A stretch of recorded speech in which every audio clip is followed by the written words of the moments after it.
Everyone, कैसे हैं आप लोग। मैं हूं आर एस धोनी। आप देख रहे हैं धोनी मैथ सॉल्यूशंस।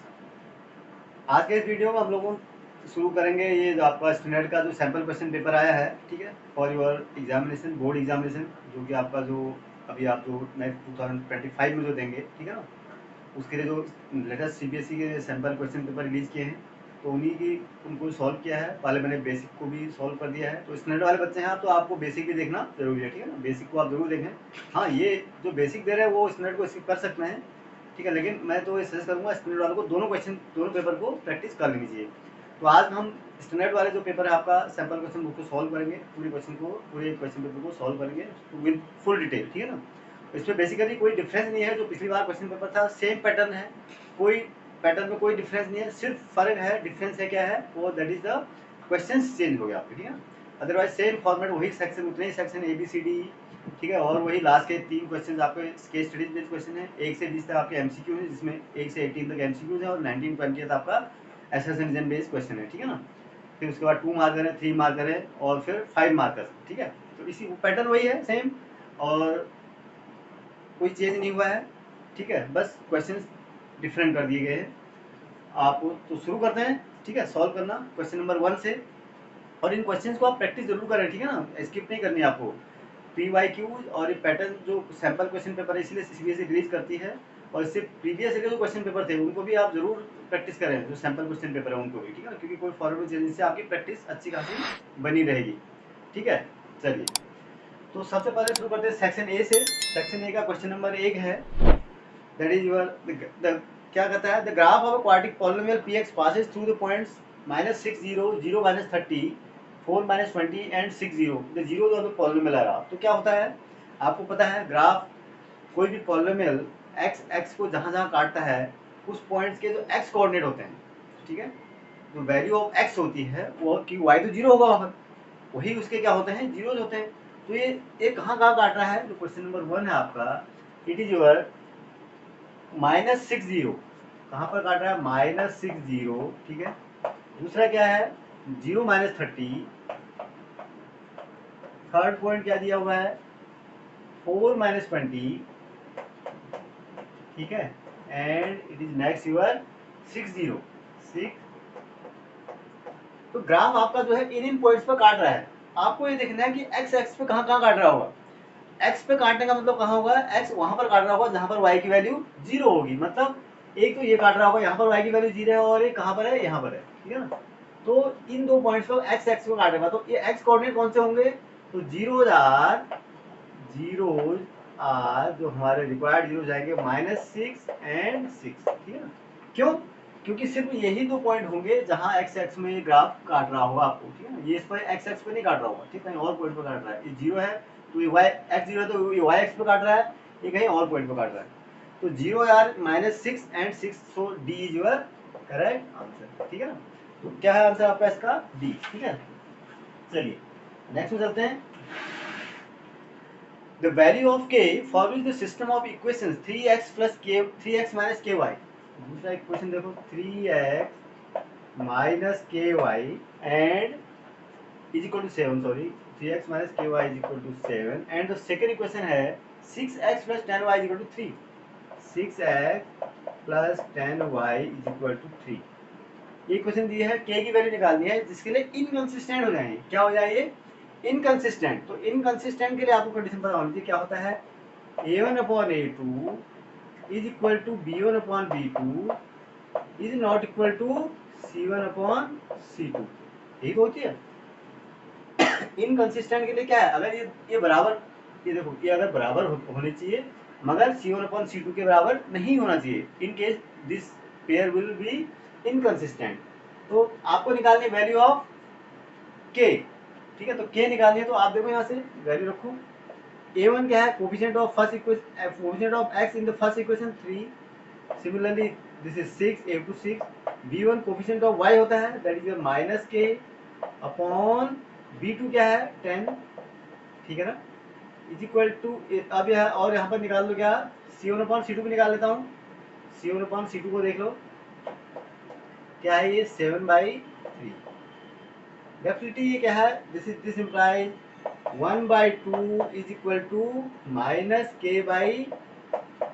अब it is not definitely it is not equal to 7/3 की 1/2 7/3 तो ये 7/3 है, ये 1/2 है, तो definitely this a1/a2 is not equal to c1/c2, तो and not equal to b1/b2, ये हमने कंडीशन लगा रखी है। इस रिलेशनशिप को लेते हैं तो क्या हो जाएगा, k इज इक्वल टू हो जाएगा क्या, -5, k is equal to -5। So the B is the correct option, ठीक है ना। तो ऑप्शन क्या है आपका, बी हो जाएगा, ठीक है। चलिए थर्ड में चलते हैं।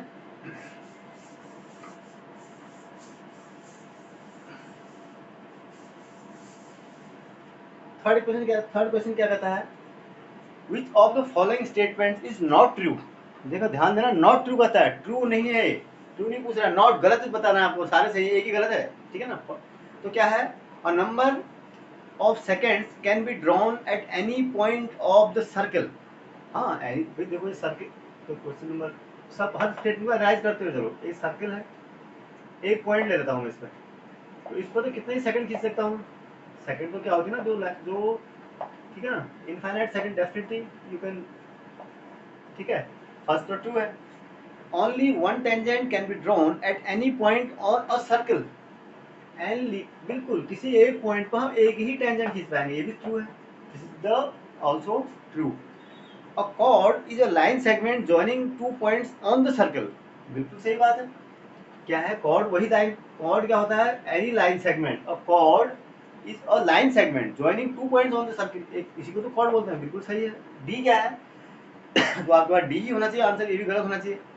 From a point inside a circle only 2 tangents can be drawn, ये बिल्कुल गलत है, क्योंकि इनसाइड जहां तक हम बात करते हैं तो इनसाइड वाले पॉइंट में, इंटीरियर में हम कहीं भी सर्कल पर टेंजेंट खींच ही नहीं सकते, we can not draw inside, we cannot draw any tangent inside the circle, ठीक है ना। तो this statement is true, C का D आपका क्या है, it is your incorrect, so your answer is D, right, because you have to identify the incorrect statement, so answer is D। next question number 4, it says if the nth term of an AP is -7 and -4, मतलब जो fourth question है, an is equal to क्या दिया हुआ बेटा, 7 and -4, nth term में, then the common difference of देती, तो बहुत सिंपल है, तो a1 इज इक्वल टू क्या हो जाएगा, देखो पहले a1 निकालो, 7 - 4 इज इक्वल टू 3, और a2 क्या हो जाएगा, 7 × 2 - 4 कितना हो जाएगा ये, 10, तो d क्या हो जाएगा, a2 - a1, ठीक है, 10 - 3 is equal to 7, so 7 is the correct answer, तो ए क्या आपका करेक्ट आंसर है, ठीक है, A is your correct option, ठीक है। फोर्थ है, फिफ्थ में आते हैं, the radius of the base of a right circular cone and radius of the sphere are each equal to is 5 centimeter in length, the radius of base of a right circular cylinder cone and radius of a sphere, अच्छा दोनों का radius same है, एक कोन है और एक क्या है, स्पेयर है।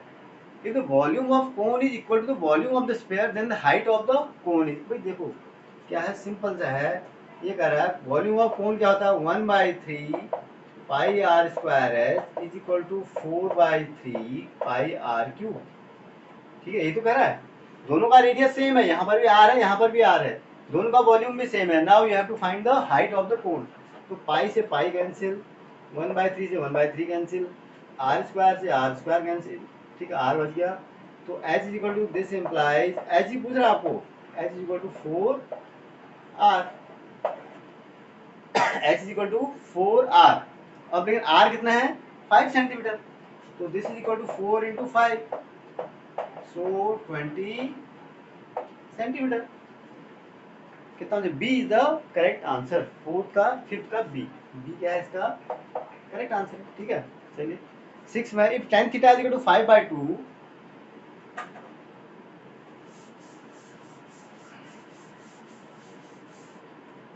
इफ क्या लिखा है, if tan theta is equal to 5/2, 5/2 है, then 4 sin theta plus cos theta, किसकी वैल्यू निकालनी है आपको, क्वेश्चन देखो आप, 4 sin theta plus cos theta upon 4 sin theta minus cos theta, इसकी वैल्यू निकाल दिया ना, यही तो है। तो क्या हो जाएगी 4, तो आपको दिया tan थीटा क्या की वैल्यू दी है 5/2। देखो इसको या तो आप एक राइट एंगल बना के कर सकते हो और वैसे भी कर सकते हो। इसको देखो क्या करूंगा मैं, इसको मैं क्या करूंगा कॉस थीटा से ऊपर नीचे डिवाइड कर देते हैं, तो 4 tan थीटा हो जाएगा -1। मैं इसको अगर कॉस थीटा डिवाइड करूंगा 4 sin theta 1 cos theta, 4 tan theta cos theta -1 हो गया upon 4 tan theta, sorry plus होगा ऊपर नीचे -1, ठीक है ना। तो 4 tan थीटा की वैल्यू आपको दी है, कितना दिया है 5/2, रख दो 5/2 +1 अपॉन 4 इंटू 5/2 -1, कितना होगा 2 टू जा 4, तो क्या हो जाएगा ये 5 11 अपॉन 2 टू जा 4 9, तो so correct value is 11/9, it is a your answer. 6 का ए करेक्ट है, ठीक है। 7 में आ जाते हैं। 7 says in the given figure a tangent has been drawn at a point P on the circle in centered at O, यानी P का circle का सेंटर क्या है O है। if TPQ is equal to 110 degree, TPQ ठीक है, बड़ा वाला एंगल कितना दिया हुआ है आपको, angle TPQ is equal to 110 degree दिया हुआ है। फाइंड POQ, POQ की वैल्यू निकालनी है आपको, ठीक है ना। देखो फिगर क्या है, इस तरह पर आपकी ये है ना, ऐसे ये प्रॉब्लम है, ठीक है। This is the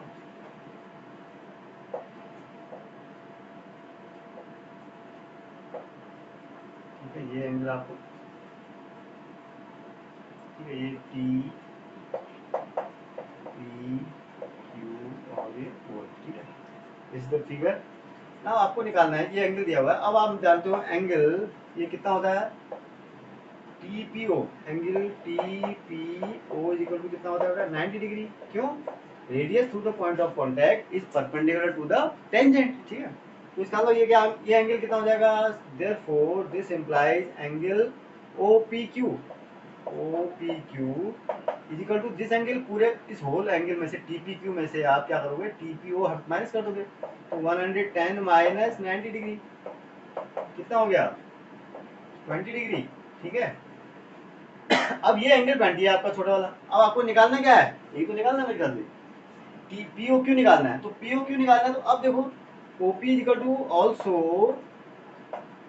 OP is equal to OQ, ये OP किसके बराबर है, OQ के बराबर, रेडियस है ना। तो इसका मतलब ये एंगल किसके बराबर होगा, ये एंगल, ये दोनों एंगल बराबर है। इसका मतलब ये एंगल निकालना है आपको, इसका मतलब ये एंगल भी 20 है, Q एंगल भी 20 है, P एंगल भी 20 है, ठीक है ना। देयरफॉर एंगल जो आपको निकालना है POQ इज इक्वल टू क्या हो जाएगा बेटा, 180 में से क्या करूंगा मैं, 180 में से 20 प्लस 20 डिग्री इनको माइनस कर दूंगा, यानी 140 डिग्री आपका आंसर आ जाएगा। कितना आ जाएगा 140 degree, C is your correct answer, ठीक है। क्या हो जाएगा सी, आंसर क्या है सी है, ठीक है। बहुत आसान क्वेश्चन है। नेक्स्ट में चलें।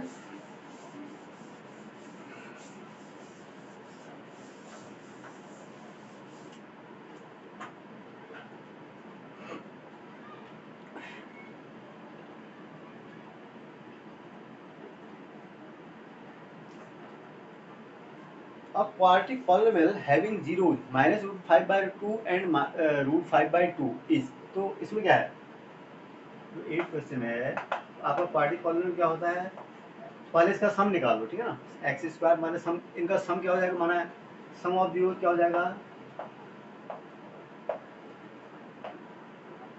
सम ऑफ जीरो क्या हो जाएगा इसका, देखो क्या -5 जीरो हो जाएगा इज इक्वल टू जीरो, दोनों को जोड़ोगे प्रोडक्ट ऑफ जीरो क्या हो जाएगा, देखो क्योंकि आपको कोई भी क्वाड्रेटिक पॉलिनोमियल निकालना है तो आपको क्या चाहिए होता है, सम ऑफ जीरो निकाल पता होना चाहिए और उसको उनका प्रोडक्ट पता होना चाहिए, तो आप आसानी से निकाल सकते हैं।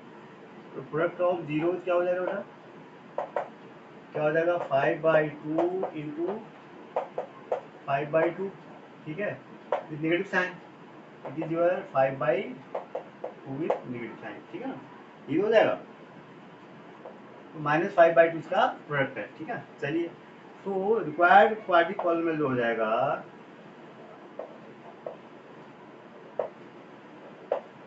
Required quadratic polynomial is equal to क्या हो जाएगा, x square minus sum of the zeros it is zero plus product of the zeros into x भी होता है, उसके साथ बात खत्म हो गई, जीरो ही हो गया तो फिर क्या करना है, plus minus 5/2 this is equal to क्या हो जाएगा ये 2x² माइनस 5/2, ठीक है, this is equal to 2x² minus 5, ठीक है, इसको ऐसे लिखते हैं, ठीक है, 1/k भी साथ में आता है इसको, दैट इज योर, तो कहाँ आ गया, ये क्या आ गया,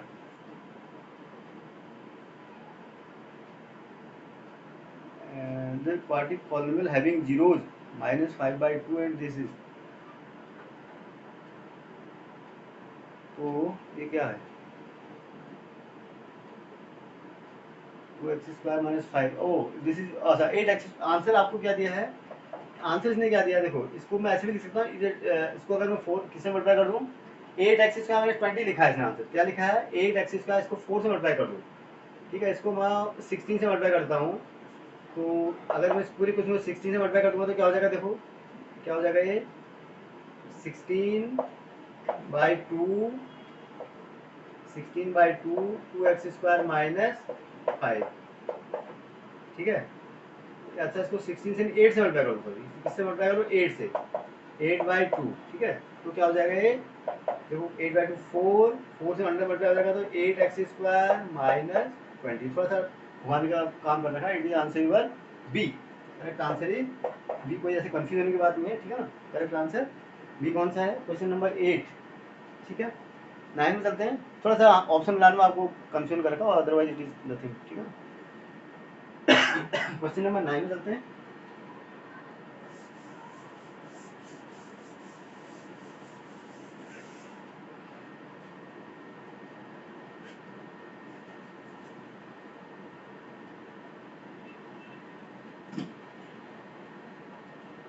consider the frequency distribution of 45 observations, classes दी हुए हैं आपको, फ्रीक्वेंसी डिस्ट्रीब्यूशन दिया हुआ है, now you have to find the upper limit of the median class, तो अपर मीडियन क्लास क्या है, आपको टोटल 55 ऑब्जर्वेशन में आपको क्या निकालना पड़ता है, बेसिकली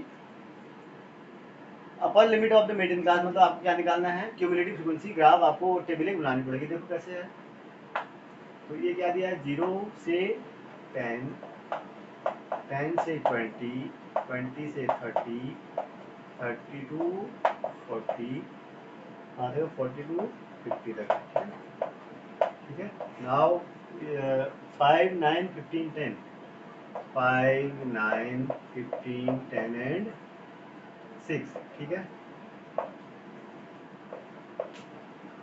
क्यूमुलेटिव फ्रीक्वेंसी क्या हो जाएगी 5 14 29 30 9 और 45, ये लास्ट वैल्यू आपकी सम बताती है, आपको लगता है, तो n इज इक्वल टू कितना है यहाँ पर, n इज इक्वल टू है 45, ठीक है ना, तो दिस इम्प्लाइज n/2 कितना हो जाएगा 22.5, तो 22.5 किस आपको क्या निकालनी है, अपर लिमिट होती है, तो मीडियन क्लास कहाँ पर होगी, यानी 22/5, देखो यहाँ से किसमें पड़ेगा, ऐसे पड़ेगा, तो this is your median class जो हो जाएगी आपकी,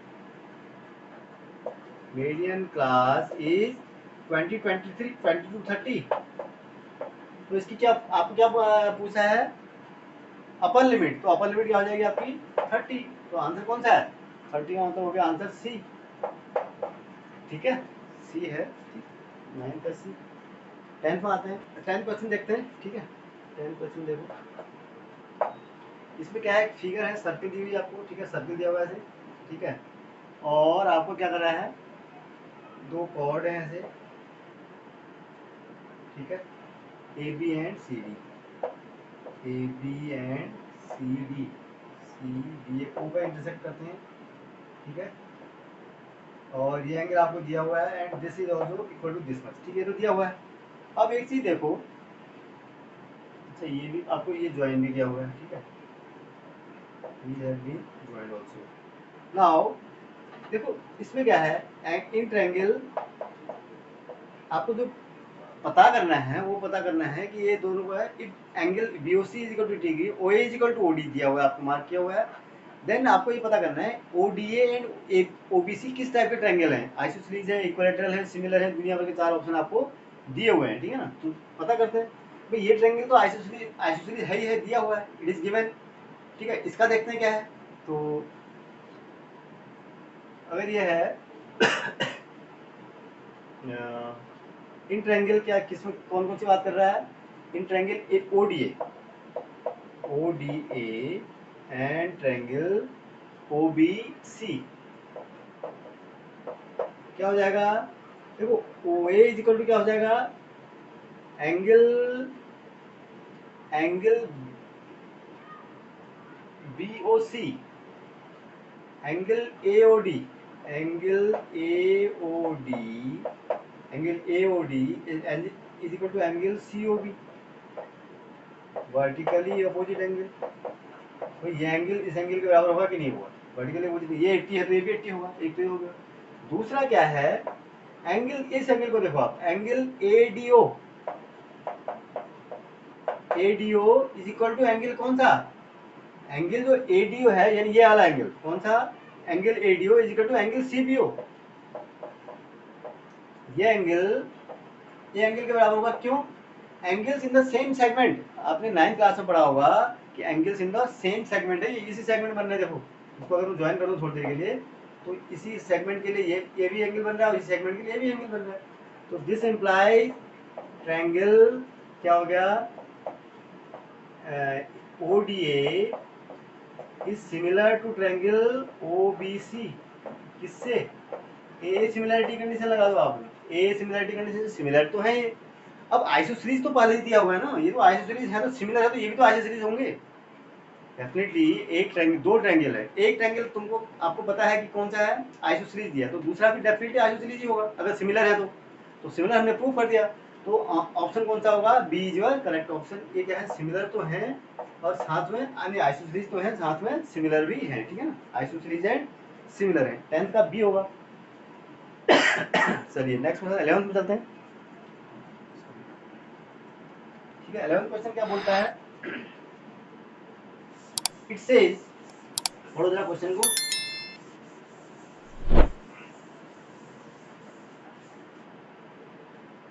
the roots of the quadratic equation this are, तो ये तो कैसे आपको इसका नेचर निकालना है, ठीक है ना, रेशनल, इरेज एंड डिस्टिंक्ट, ठीक है, और रूट नॉट रियल, तो क्या हो जाएगा, इसको पहले 11th क्वेश्चन में देखो, b इक्वल टू, सीधे निकाल देता हूँ, B² माइनस 4AC, यही तो होता है। b कितना है यहाँ पर देखो, b is your 1 minus 4 into A 1 into 1C, ठीक है ना, 4 इंटू 1 इंटू प्लस 1, C का ये माइनस 1, ठीक है ना, ये हो जाएगा, तो 1 plus this is your B² minus 4 into A, तो क्या हो जाएगा ये 1 plus 4 is equal to 5, 5 is greater than 0। अब 5 इज ग्रेटर देन 0 का मतलब क्या हो गया कि आपका जो डिस्क्रिमिनेंट आया है वो कैसा आ रहा है, आपका जो डिस्क्रिमिनेंट है वो कैसा है, आपका ग्रेटर देन 0 है, तो इसका मतलब क्या है, ग्रेटर देन 0 है। अगर देखो दो चीजें, तीन चीजें होती है इसमें, आपने पढ़ा होगा, एक तो d ग्रेटर देन 0 हो सकता है, एक d इक्वल टू 0 हो सकता है, और एक d लेस देन 0 हो सकता है। अगर d लेस देन 0 है तो रूट आपके क्या होते हैं, फिर एग्जिस्ट नहीं करते, नॉट रियल। अगर d इक्वल टू 0 हो जाता है तो इक्वल रूट्स होते हैं और वो रेशनल भी होते हैं, ठीक है ना, इक्वल भी होंगे और रेशनल भी होंगे। लेकिन अगर d इज ग्रेटर देन 0 तो परफेक्ट स्क्वायर है भी नहीं, ठीक है, तो इसका मतलब क्या हो गया, रूट्स आर रियल, रियल तो होंगे, रियल भी होंगे, और रेशनल तो कैसे, रेशनल, ठीक है, एंड रेस नहीं, रूट्स जो है रेशनल भी होंगे। अगर आपका d ग्रेटर देन 0 है तो रूट्स आपके रेशनल नहीं होंगे, रियल होंगे।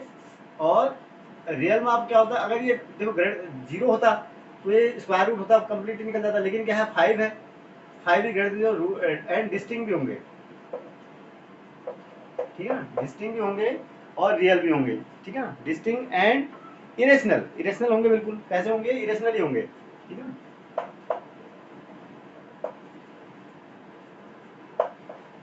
ठीक है, तो कौन सा आंसर इसका 11 का ए, ठीक है। 12th में चलते हैं, theta is equal to 30, the value of 3 tan theta is, तो बहुत आसान क्वेश्चन है। 3 10 30 डिग्री निकालना है ना आपको, तो क्या हो जाएगा 3 इंटू 10 30 1/√3 होता है, तो √3 हो गया। कितना हो गया? √3/√3। 3/√3 या √3 की बात तो सी है, 12th का सी आंसर है। कौन सा है? इसको ऐसे लिखने की जरूरत नहीं कर रहा है, ठीक है, सी है।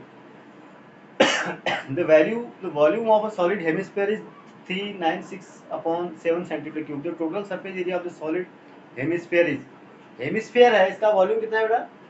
तो हेमिस्फीयर का 30 मार्क क्वेश्चन देखो, हेमिस्फीयर का वॉल्यूम क्या होता है? 2/3 पाई आर क्यूब, ठीक है, इज इक्वल टू कितना दिया आपको? 396/7, ठीक है। तो आपको पहले रेडियस निकालना है, आपको क्या सरफेस एरिया निकालना है, तो रेडियस तो चाहिए आपको। तो r इज इक्वल टू क्या हो जाएगा? r³ is equal to 396/7 into 3 divided by 2 into pi, ठीक है, ये तो हो जाएगा।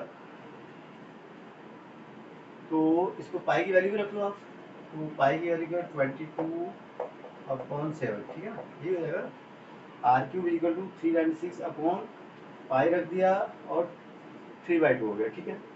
तो 7 से 7 कैंसिल हो गया, और क्या हो जाएगा? इससे 22 से काटो आप,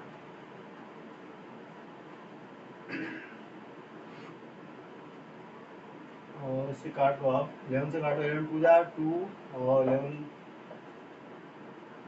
3 जा 6 6 जा 36, ठीक है, और ये 4 9 जा इज इक्वल टू 27।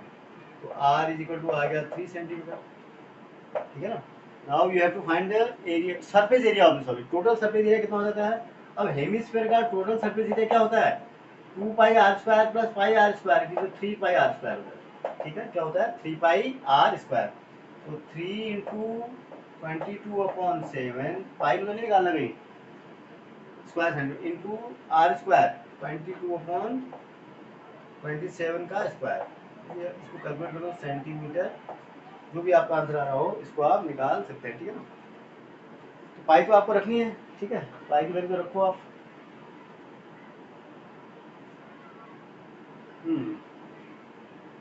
तो 3πr², total surface area of a solid, total surface area, sorry 3 रखो, सॉरी, ठीक है, ये हो जाएगा। तो काटो आप, क्या हो जाएगा? 9 27 इंटू 22, 27 इंटू 22, यानी इसका 594/7, आप कैलकुलेट करोगे 594/7 centimetre square. This is your answer. कौन सा आंसर है? बी सही है, ठीक है।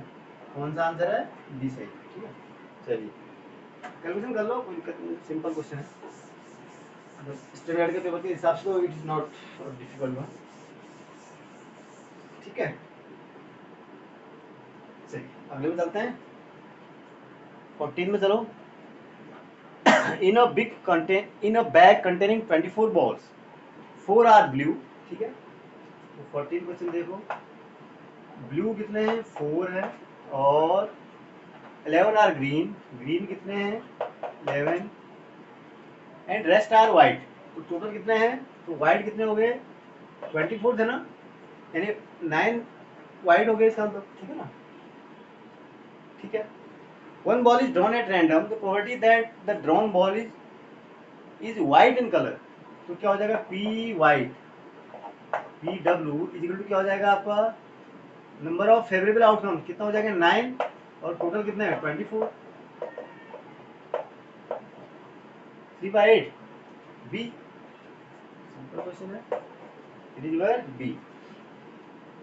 15 में चलते हैं। The point on the x axis nearest to the point -4 5 is, अच्छा, the point on the x-axis nearest to the point -4 5, अच्छा, माइनस, देखो इस तरह की कंडीशन है, ठीक है। ये कहाँ है, -4 5, -4 5 कहीं यहाँ होगा, ठीक है। -4 और 5 कहीं सेकंड क्वाड्रेंट में लाई करेगा ना, ठीक है। इससे nearest the x axis, the point on the x axis nearest to the point, इससे नियरेस्ट कौन सा होगा, तो एक्स एक्सिस है ना, तो ये यहाँ पर यही पॉइंट तो होगा। बात समझ, इसको थोड़ा सा एनालाइज करके देखो, इसके जो नियरेस्ट पॉइंट होगा ये पी से यही पॉइंट होगा। ये कितनी डिस्टेंस है, -4, तो यहाँ पर कौन सा होगा, उसका फर्स्ट क्वाड्रेंट क्या होगा, -4 0। भाई ये एक्स एक्स में वाई तो 0 होगा ना यहाँ पर, तो इसका नियरेस्ट पॉइंट तो यही होगा एक्स एक्स में जो लाई करेगा, दैट इज योर -4 0। कौन सा होगा, बी पॉइंट, ठीक है ना, बी। 15 का बी ठीक है, ठीक है। 16 में आ जाओ, which of the following gives the middle most observation of the data, ये तो आपको ऐसे ही पता है कौन सा होता है, मिडिल मोस्ट मीडियन, ए। 16 का ए, ठीक है। 18 का, 16 का नहीं 17 का, a point on the x axis divide the line segment joining the points this a 2 -3 and b 5 6 in the ratio to the point is, point के कोऑर्डिनेट निकालने हैं, इसको आपको क्या है, तो सिंपल सी बात है।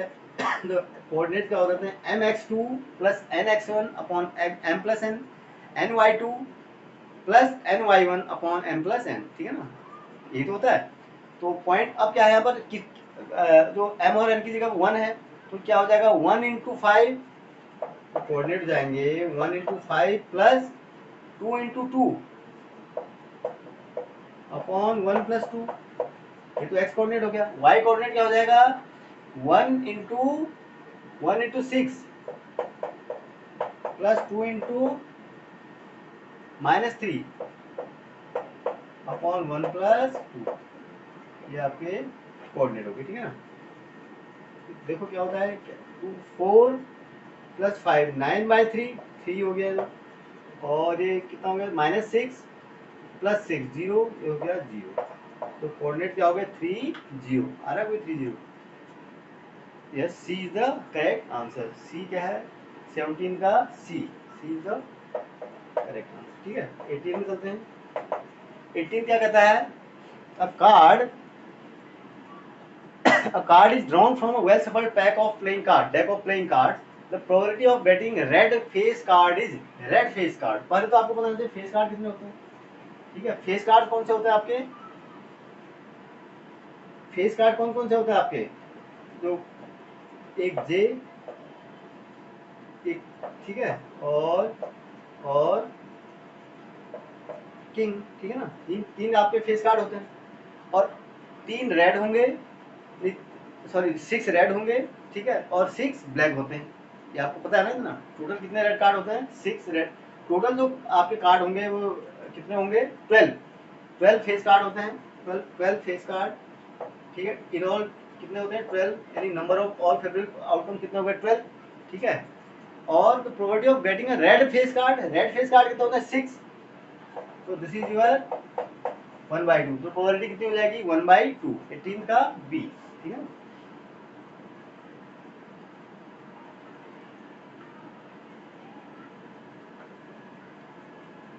और card is drawn from a well supplied deck of playing card, oh sorry, ये 12 नहीं होगा, यहाँ पर 52 होगा total number of face card. फिर थोड़ी हम निकाल रहे हैं कोई, हम तो पूरे डेक से निकाल रहे हैं ना, तो number of favourable, total number of favourable outcome तो 52 होंगे। कितने कार्ड है 52, यहाँ पर गलत रख रहे थे, इट इज 52। 6 आपके रेड कार्ड होते हैं, रेड फेस कार्ड 6 होते हैं, ठीक है ना। रेड फेस कार्ड के कितने होंगे, 6, तो कितना हो जाएगा 3/, ठीक है, इसको कितना होगा 26, 3/26 हो जाएगा, D correct answer is D, ठीक है ना। तो कभी गलती हो जाती है, कौन सा है 18। 19 में आ जाओ। 19 का मतलब है अब आपको आना है क्वेश्चन कौन से, एसर्शन रीजन क्वेश्चन को सॉल्व करना है, ठीक है ना। एसर्शन रीजन क्वेश्चन में आपको पता है, आपको एक एसर्शन दिया होगा, एक रीजन दिया होगा, ठीक है। कैसे सॉल्व करना है आपको, सबसे पहले तो आपको क्लियर कट ABCD में कौन से ऑप्शन दिए हैं ये आपको पहले क्लियर कट आइडिया होना चाहिए, कोई कंफ्यूजन इसमें नहीं होना चाहिए। ठीक है। और करने का तरीका क्या है, ये मैंने अपने और भी जो वीडियो जो बना रखी हैं और एसेशन रीजन के वीडियोज़ हैं, और या फिर PYQ और भी जो बना रखे हैं जहाँ पर भी मैं सॉल्व करता हूँ उनको, तो उनको बहुत सीधी। पहले आप क्या करना है, फर्स्ट ऑप्शन क्या है आपका, assertion is true, reason is true and the reason is correctly explaining the assertion, तो आपका आंसर ए होगा। assertion true, reason is true but the reason is not correctly explaining the assertion, तो answer B होगा। assertion is true but reason is false, सीधे answer C हो गया। assertion is false, reason is true, तो फिर answer B होगा। तो आपको करना क्या है, पहले चेक करना है assertion कैसा है, अगर सही है तो फिर नेक्स्ट में जाएंगे, गलत है फॉल्स है तो आंसर आपका डी। फिर रीजन देखो, रीजन भी ट्रू है तो फिर ए या बी में से कोई होगा, नहीं तो अगर रीजन फॉल्स है आंसर सी हो गया। ठीक है, ए और बी में आपको थोड़ा सा सोचना पड़ेगा। ए तब होगा जबकि रीजन उसको एक्सप्लेन कर रहा होगा करेक्टली, यानी वो डिपेंडेंट होगा एसेशन उस पर रीजन पर। अगर बी तब होगा जब उसको रीजन से एसेशन का कोई कनेक्शन होगा ही नहीं। ट्रू है although but there is no connection between reason and assertion, in that case your answer will be B, right. तो ये आपको पहले ध्यान देना पड़ेगा। 18 में तक 19 में आ जाओ। एसेशन में क्या दिया हुआ है, HCF of any two consecutive even natural numbers is 2। ठीक है, एचसीएफ कितना होता है, कह रहा है टू जो इवन कंजिक्यूटिव नेचुरल नंबर्स का उनका एचसीएफ 2 होता है। पहले चेक करिए ट्रू है फॉल्स है, definitely it is true. HCF of two consecutive even numbers is 2, 4 का 4 6 2 12 14 2, एचसीएफ 2 होता है ना, तो ये तो आपको ट्रू है, तो एसेशन इज ट्रू। अब हमारे पास एसेशन ट्रू होते हैं, हमारे पास काम बढ़ जाता है, फॉल्स हो जाता है हमारा काम खत्म, डी आंसर हो जाता है। सॉरी, मगर क्या है, एसेशन ट्रू हो गया तो we will check whether the reason is true और नॉट। हम चेक करेंगे कि रीजन चेक सही है कि नहीं है। अब रीजन क्या दिया है, even natural numbers are divisible by 2। अब जो रीजन में दे रहा है कि even natural numbers are divisible by 2, क्या है, ट्रू है, बिल्कुल ट्रू है भाई। इवन नंबर की तो डेफिनेशन यही है ना, तो those numbers which are divisible by 2 are called even number, तो रीजन भी ट्रू है। अब आपको काम और भी मुश्किल हो जाता है यहाँ पर, अगर रीजन आर और एसेशन दोनों ट्रू हो जाता है तो वहीं पर बच्चे कंफ्यूजन सब ज्यादा होते हैं। बी और डी और सी में कोई कंफ्यूजन नहीं है, कंफ्यूजन यहीं पर होता है कि अब हमें चेक करना है कि क्या ये रीजन एसेशन को करेक्टली एक्सप्लेन कर रहा है, मतलब इस रीजन की वजह से इसको कुछ सपोर्ट मिला नहीं मिला, क्या ये एसेशन इस पर डिपेंड है कि नहीं है, समझ रहे हैं। अब ये बताओ कि भैया उसने कहा कि एचसीएफ ऑफ, एसेशन में बोलता है कि HCF of two consecutive even numbers is 2, और रीजन में कहता है कि every natural numbers, sorry even natural numbers are divisible by 2। तो डिविजिबल होते हैं 2 से, इससे तो एचसीएफ को कोई फर्क पड़ा नहीं। ठीक है ना, एचसीएफ निकालने का तो हमारा अलग तरीका है। ठीक है ना, हम कंजिक्यूटिव की बात कर रहे हैं, ये कह रहा है इवन नेचुरल नंबर सारे की बात कर रहा है, तो इससे इसका कोई रिलेशन नहीं है यहाँ पर, समझ रहे हैं। अगर हम नहीं भी कहेंगे ऐसा तब भी हमारा काम चल जाएगा, तो इससे हमने कोई कंक्लूड नहीं किया। इस जो रीजन का जो स्टेटमेंट है उससे हमने कोई कंक्लूड किया ही नहीं, एसेशन को कुछ हमारा फर्क पड़ता ही नहीं। तो इसमें आंसर क्या है, it is not correctly explaining the assertion, तो आंसर कौन सा हो जाएगा आपका बी। ठीक है, तो इस केस में आंसर आपका 19 का जो आंसर होगा वो क्या होगा, बी होगा। ठीक है, चलते हैं 20th पर। If the radius of a sector of a circle is reduced, ठीक है, radius of a circle reduced to its half and angle is doubled, then the perimeter of the sector remains the same. अब देखो भाई साहब, ऐसा है कि इसका जो पेरीमीटर ऑफ द सेक्टर क्या होता है, perimeter of the angle is double, then the perimeter of the sector is remains the same. तो पेरीमीटर जो दिया जाता है,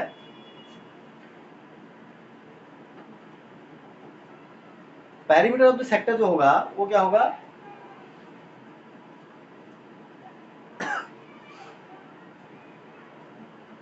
पहले तो रीजन को चेक, एसेशन को चेक करते हैं कि इफ द रेडियस। अब पहले जो आपको रीजन जो दिया हुआ है, सॉरी एसेशन जो दिया हुआ है वो क्या दिया हुआ है कि अगर हम कहता है किसी सेक्टर का, ठीक है, क्या करेंगे, रेडियस सर्कल का इंक्रीज डबल कर देते हैं और सेक्टर एंगल को हाफ कर देते हैं। ठीक है ना, नहीं सॉरी, रेडियस को डबल कर हाफ कर देते हैं और सेक्टर एंगल को डबल कर देते हैं। Radius of circle is reduce to its half and angle is double, तो उसका पेरीमीटर जो है सेक्टर का सेम रहता है। देखो क्या होता है, पहले हमारे पास जो आर्क लेंथ होती है वो क्या होती है,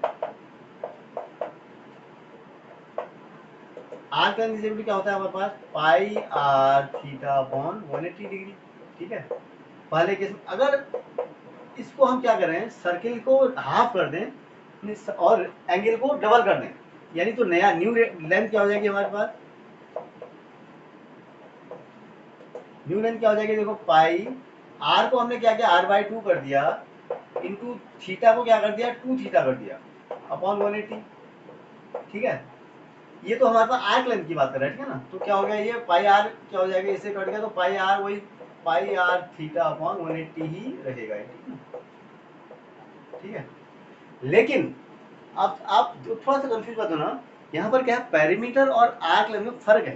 पेरीमीटर ऑफ सेक्टर क्या होता है, देखो पेरीमीटर ऑफ सेक्टर ये होता है, ये तो आर्क लेंथ तो ये होती है सिंपली, जो मैंने अभी कैलकुलेट किया, जो पाई आर थीटा अपॉन 180 देता है, वो तो ये देता है, ये एंगल है। लेकिन सेक्टर का जो पेरीमीटर निकालते हैं तो ये लेंथ भी जुड़ जाती है उसमें, ठीक है ना, दो रेडियस जुड़ते हैं उसमें। तो पेरीमीटर क्या हो जाएगा, पहले केस में पेरीमीटर क्या हो जाएगा, pi r theta plus 2r, sorry pi r theta upon 180 degree plus 2r। और दूसरे केस में क्या हो जाएगा, पेरीमीटर इन फर्स्ट केस, ठीक है। न्यू पेरीमीटर कितना हो जाएगा, अगर हम जो न्यू जो उसने कंडीशन चेंज कर रखी है, यानी रेडियस को हाफ कर दिया और उसको डबल कर दिया एंगल को, तो क्या हो जाएगा, ये तो हमने निकाल दिया, उतना ही रह रहा है, आर्क लेंथ तो सेम रह रही है, कोई फर्क नहीं पड़ा इसमें। प्लस लेकिन आपने क्या किया, आर को क्या कर दिया, आपने हाफ कर दिया है, आर को हाफ कर दिया, तो 2 इंटू r/2 होकर रख दिया आपने, ठीक है। तो ये क्या हो जाएगा, प्लस आर, तो चेंज होगी ना, यहाँ पर अलग है, यहाँ पर अलग है। इसका मतलब क्या है, रिमेन द सेम नहीं रहता है, इसका मतलब एसेशन आपका गलत है, आपको रीजन आप देखने की जरूरत नहीं है। सबसे आसान ऑप्शन होता है, if assertion is false definitely the answer is D. आपको आगे चेक करने की जरूरत नहीं है कि रीजन सही है या गलत है, ठीक है। एसेशन फॉल्स हो गया आपका, तो आंसर आपका क्या है, डी है, D is your correct option, ठीक है। तो 20th का डी हो जाएगा, ठीक है। चलिए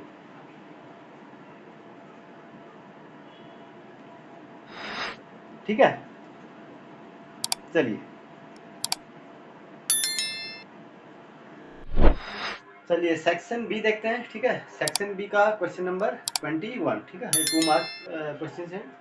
इसमें जो फर्स्ट पार्ट है आपका क्या है, 21st क्वेश्चन का, find the HCF and LCM of 480 and 720 using prime factorisation method, ठीक है ना। तो आपको सिंपली प्राइम फैक्टराइजेशन करना है इसके। तो 480 का पहले आप प्राइम फैक्टराइजेशन करोगे,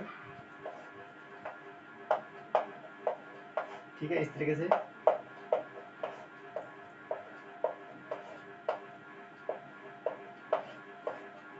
प्राइम फैक्टराइजेशन करना तो आपको आना चाहिए, ठीक है।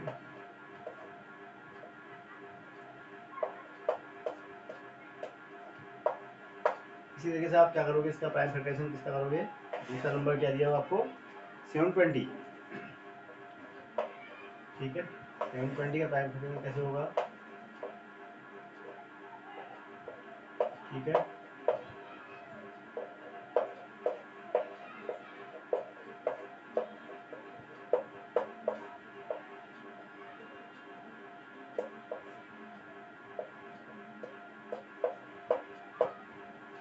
तो क्या हो गया, इसको this can be written as क्या, 2 1 2 3 4 5 2 इंटू 3 इंटू 5, ठीक है ना, और 5 इंटू यहाँ पर 1 होगा, सॉरी, ठीक है। And this can be written as 2 1 2 3 4 2 into 3 into 5, ठीक है। ये तो हमने प्राइम फैक्टर निकाल दिए। अब ना आपको क्या निकालना है, एचसीएफ एंड एलसीएम। तो एचसीएफ आप जानते हैं क्या होता है, एचसीएफ जब आप देखते हैं तो you look for the common prime factors with lowest power.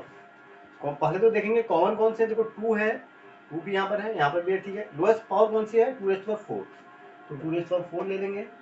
3 यहाँ पर भी है, यहाँ पर भी है, लोएस्ट पावर कितनी है 1, तो 3 ले लेंगे, ठीक है, इनको मल्टीप्लाई कर देंगे। और 5 यहाँ पर भी है, यहाँ पर भी है, 5 की पावर 1 दोनों में सेम है, तो ये इसका क्या हो जाएगा, it will B it's HCF. कितना हो जाएगा ये, 2⁴ कितना हो गया, 16 इंटू 15, ठीक है ना, 240 हो गया।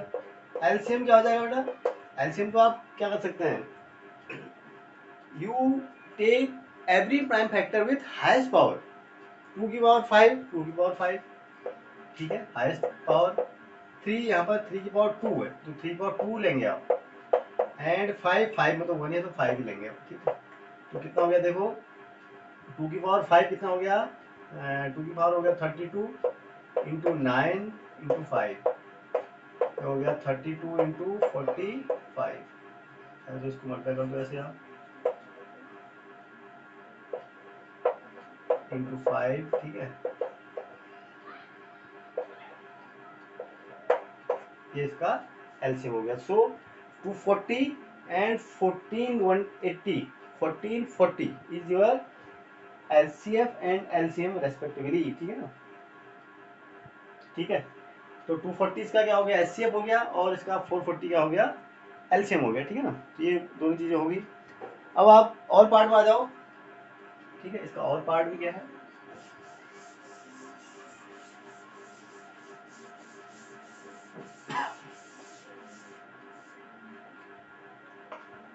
इसका और पार्ट देखते हैं क्या है। क्या कहता है, the HCF of 85 and 238 is expressible in the form 85 m minus 238, find the value of m। तो पहले इसका हमें क्या निकालना पड़ेगा, हमें निकालना पड़ेगा इनका एचसीएफ। तो 85 इज इक्वल टू क्या है, 5 इंटू 17, ठीक है, ये तो ये हो गया। और 238 को आप लिख सकते हैं, 238 को आपको क्या करना पड़ेगा, 2 1 जा 2, 2 1 जा 2 एंड 2 9 जा, तो 7 इंटू 17, तो दिस इज इक्वल टू क्या हो जाएगा, ये 2 इंटू 7 इंटू, ये तो हो गया। सो इनका ऐसे कितना है, ऐसे भी कितना हो जाएगा, देखो क्या क्या कॉमन है, 17 17, तो 17 हो गया। नाउ ये किसके बराबर है, 17 इज इक्वल टू 85 m, क्या 85 m माइनस 238, ठीक है ना। तो दिस इम्प्लाइज, तो ये इसका 17 के बराबर, तो 85 m इज इक्वल टू हो गया क्या, 238 प्लस 17, कितना हो जाएगा ये 245। This implies m is equal to 255 divided by 85, कितना हो जाएगा 3। तो वैल्यू ऑफ m इज 3, कितना आएगा 3, ठीक है, वैल्यू ऑफ m कितनी आ रही, 3, ठीक है। चलिए 22 में चलें।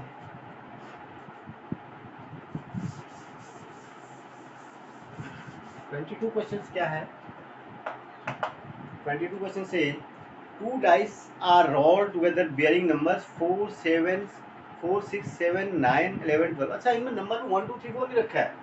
तो डाइस में जो वैसे जनरली क्या होता है, नंबर्स आपके 1 से 6 तक आप मानते हैं ना कि 1 2 3 4 5 6 होंगे, लेकिन यहाँ पर नंबरिंग है 6 पेजेज है उसमें।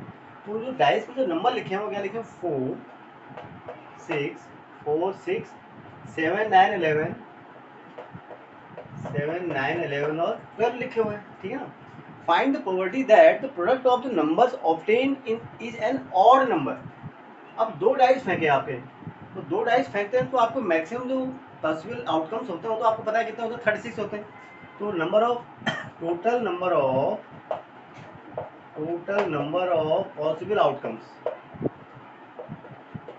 भाई चाहे उसमें लिखा उन डाइस में कुछ भी मार्क किया हो, लेकिन टोटल नंबर ऑफ आउटकम तो 36 ही होंगे, क्योंकि 6 पेजेस है ना एक डाइस में, ठीक है, 6 पॉसिबिलिटीज है एक डाइस में। तो अगर 2 डाइस आप साथ ही फेंक रहे हैं तो all number of possible outcome is equal to 36, ये तो आपको पता है।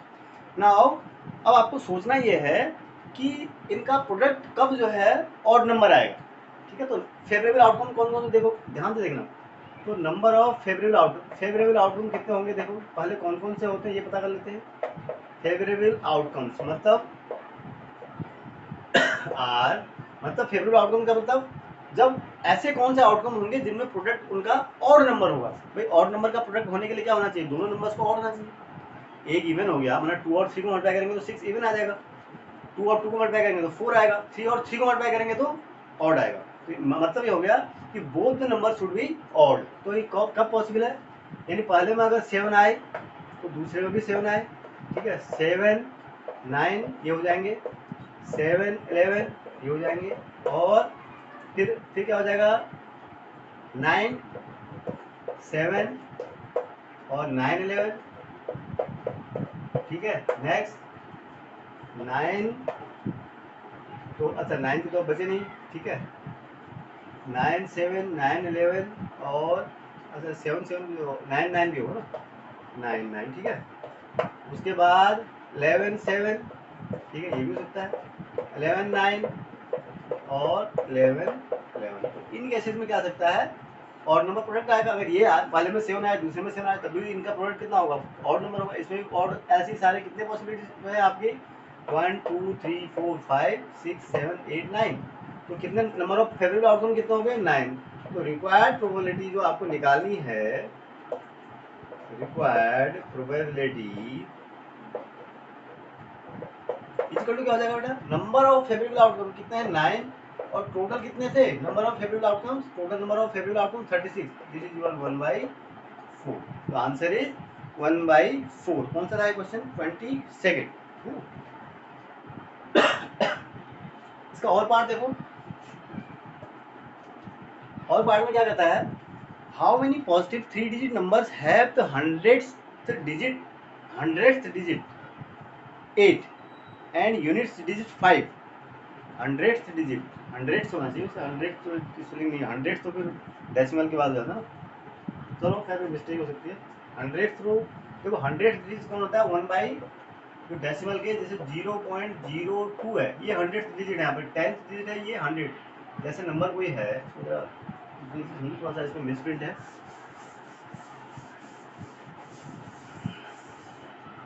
ठीक है। जैसे कोई नंबर है, ये और पार्ट में देख रहा हूँ, इसमें क्या है, माना 14.214.798 है, ये कौन सा डिजिट है, वंस। ये कौन सा है, टेंस। ये कौन सा है, हंड्रेड्स, ठीक है ना, हंड्रेड्स डिजिट है। ये कौन सा है, टेंस। ये कौन सा है, हंड्रेड्स। ये कौन सा है, थाउजेंड्स। डेसिमल के अगर आप राइट हैंड साइड में देते हैं तो टेंस, हंड्रेड्स एंड थाउजेंड ऐसे आगे बढ़ते हैं, और लेफ्ट हैंड साइड में जाते हैं तो वंस, टेंस एंड हंड्रेड्स ऐसे पढ़ते हैं ना इनको। तो यहाँ पर 100 लिखा हुआ है, इट इज एक्चुअली इनको ये करना, ये डिजिट करना चाह रहे हो, ठीक है। चलिए फिर भी, तो the two sorry, how many positive 3 digit numbers integers have the 100th digit 8 and units digit 5। पहले तो कितने हैं ये निकालना है आपको। तो ये तो total number of possible, total number of 3 digit numbers, तो सच 3 डिजिट नंबर्स कैसे,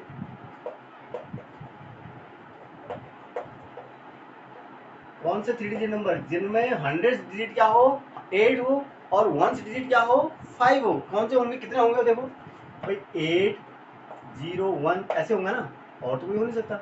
805, और उसके बाद 8 15। भाई एक कंडीशन है, यहाँ पर 100 होना है, यहाँ पर 8 होना है, यहाँ पर 5 होना है। तो 8 2 5 ऐसे कहाँ कहाँ तक होंगे, 8 9 5 तक। और कोई डिजिट होंगे ऐसे, तो कितने डिजिट हो जाएंगे यहाँ से, 5 से लेके यहाँ तक 5 10 कितने हो जाएंगे, ये 10 डिजिट कितने हो जाएंगे, यानी number of, total number of कितने नंबर होंगे ऐसे, 10 नंबर्स ऐसे होंगे जिनमें 100 डिजिट तो 8 होगा और 1 डिजिट 5 होगा। पहले तो आपको ये एनालाइज करना है, ये पूछ भी रहा आपसे, ठीक है, बहुत, ये भी क्वेश्चन का ही पार्ट है, ठीक है। Find the probability of selecting one such number out of all 3 digit number. अब आपको निकालना भाई साहब कि ऑल 3 डिजिट नंबर कितने होंगे। अब कह रहा है ऐसा नंबर, ये 3 डिजिट नंबर है ना, तो सारे 3 डिजिट नंबर निकालने पड़ेंगे आपको। तो नंबर ऑफ 3 डिजिट नंबर कितने होते हैं, ये आपको निकालना आता है। नंबर ऑफ 3 डिजिट नंबर्स कौन से होते हैं आपके, देखो 3 डिजिट नंबर का सबसे बड़ा कौन सा होता है, 999, सबसे छोटा 100। इसमें एक प्लस कर दो, ये आपने क्लास 6 में पढ़ा होगा, ठीक है ना, नहीं पढ़ा तो फिर याद कर लो, ठीक है। कितना हो गया देखो, 9 9 और 8 + 1 = 900। यानी 3 डिजिट नंबर ओवरऑल कितने होते हैं भाई, 100 से लेके 999 तक तो होंगे, तो वो कितने होंगे, 900। सो रिक्वायर्ड प्रोबेबिलिटी जो हो जाएगी आपकी, रिक्वायर्ड प्रोबेबिलिटी जो आपको निकालनी है, अच्छे क्वेश्चन है मगर ये, ठीक है, इक्वल टू क्या हो जाएगा, नंबर ऑफ फेवरेबल आउटकम्स। भाई ऐसा नंबर हमको एक चूज करना है, तो ये कितने थे, 10। Total number of outcome, total number of 3 digit number कितने हैं, 900।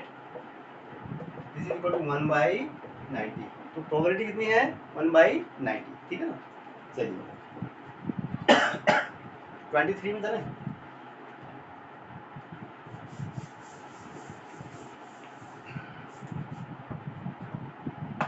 23 में चलते हैं।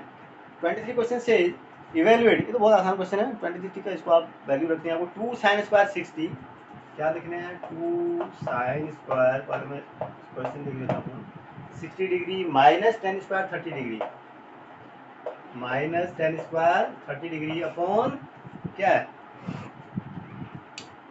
सेक स्क्वायर 45 डिग्री।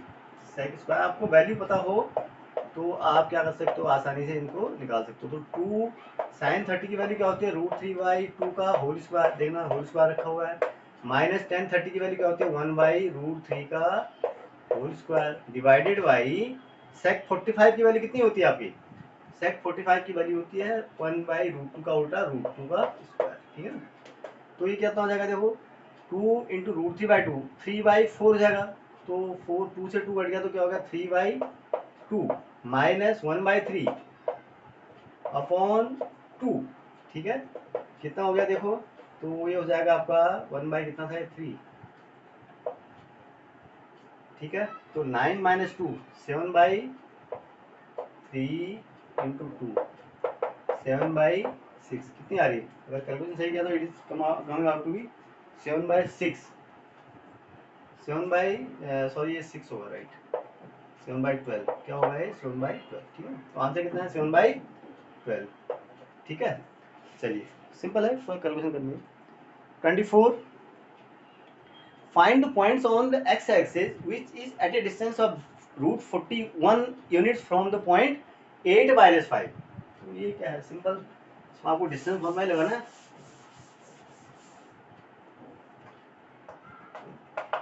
क्या कहता है, find the points on the x axis which is at a distance of 40, तो x axis let the points be x axis में तो y 0 होगा, ठीक है, इस टाइप का कोई पॉइंट होगा, तो इसके और पॉइंट 8 माइनस 5 के बीच में जो डिस्टेंस है √41 यूनिट की है, यानी आपका जो √41 है it is because it is distance between x1 minus x2, x minus 8 का whole square plus 0 minus y1 minus y2, 0 minus 5 यानी 0 प्लस 5 का होल स्क्वायर, ठीक है ना। तो दोनों तरफ स्क्वायर कर दो आप, तो 41 is equal to x minus 8 का एक्स स्क्वायर को ओपन कर देता हूँ, प्लस 64 माइनस 16x प्लस 25, ठीक है ना। थोड़ा सा क्वाड्रेटिक क्वेश्चन बनेगी, आपको सॉल्व करना है। तो एक्स स्क्वायर माइनस 16x, कोई दिक्कत, एक्स स्क्वायर माइनस 16x। अब क्या करो आप यहाँ से 64 और इसको प्लस करोगे तो कितना हो जाएगा, पहले प्लस करोगे फिर 84 के 41 को माइनस कर देना, ठीक है ना। तो दिस इज इक्वल टू कितना हो गया है 86 माइनस 41 इज इक्वल टू 0, ये इक्वेशन बनेगी। तो एक्स स्क्वायर माइनस 16x ये कितना हो गया देखो इज इक्वल टू 0, ये हो गया। अब आपको क्या करना है, इसके 45 के ऐसे इसको आपको फैक्टराइज करना है ना, फैक्टराइज मतलब by splitting the middle term. तो कैसे करोगे आप, इसको दो फैक्टर ऐसे निकालने हैं जिनका सम आपको कितना आएगा, this will come out to be sorry A plus होगा, ठीक है ना, ए प्लस होगा आपका, ठीक है। तो आपको वैल्यू निकालनी है कौन सी 41 यूनिट्स, एक्स की वैल्यू निकालनी है आपको, फैक्टराइज करना है, ठीक है ना। तो फैक्टराइज आप करो इसको मिडिल टर्म स्प्लिट से,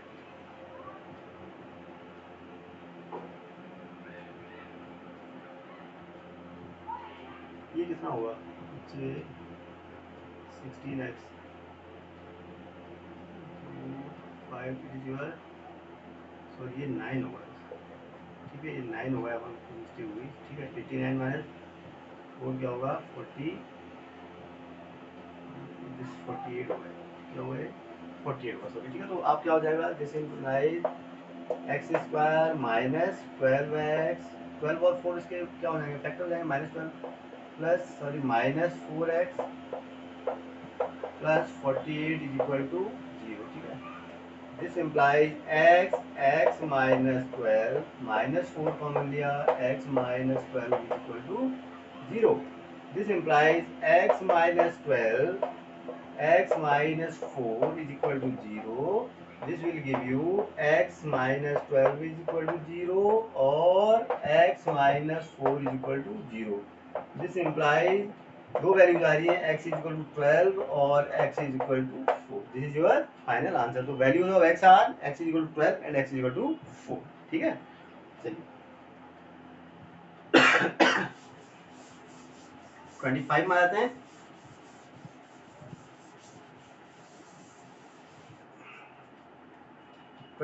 से so that the points this A minus 5 6 B 30 and C 98 are the vertices of an isosceles triangle। तो बहुत सिंपल सा क्वेश्चन है, आपको क्या करना है, आइसोसेलेस ट्रायंगल का मतलब क्या हो गया, अगर माना ये ऐसे है, सपोज A माइनस 5 6 और B क्या है 30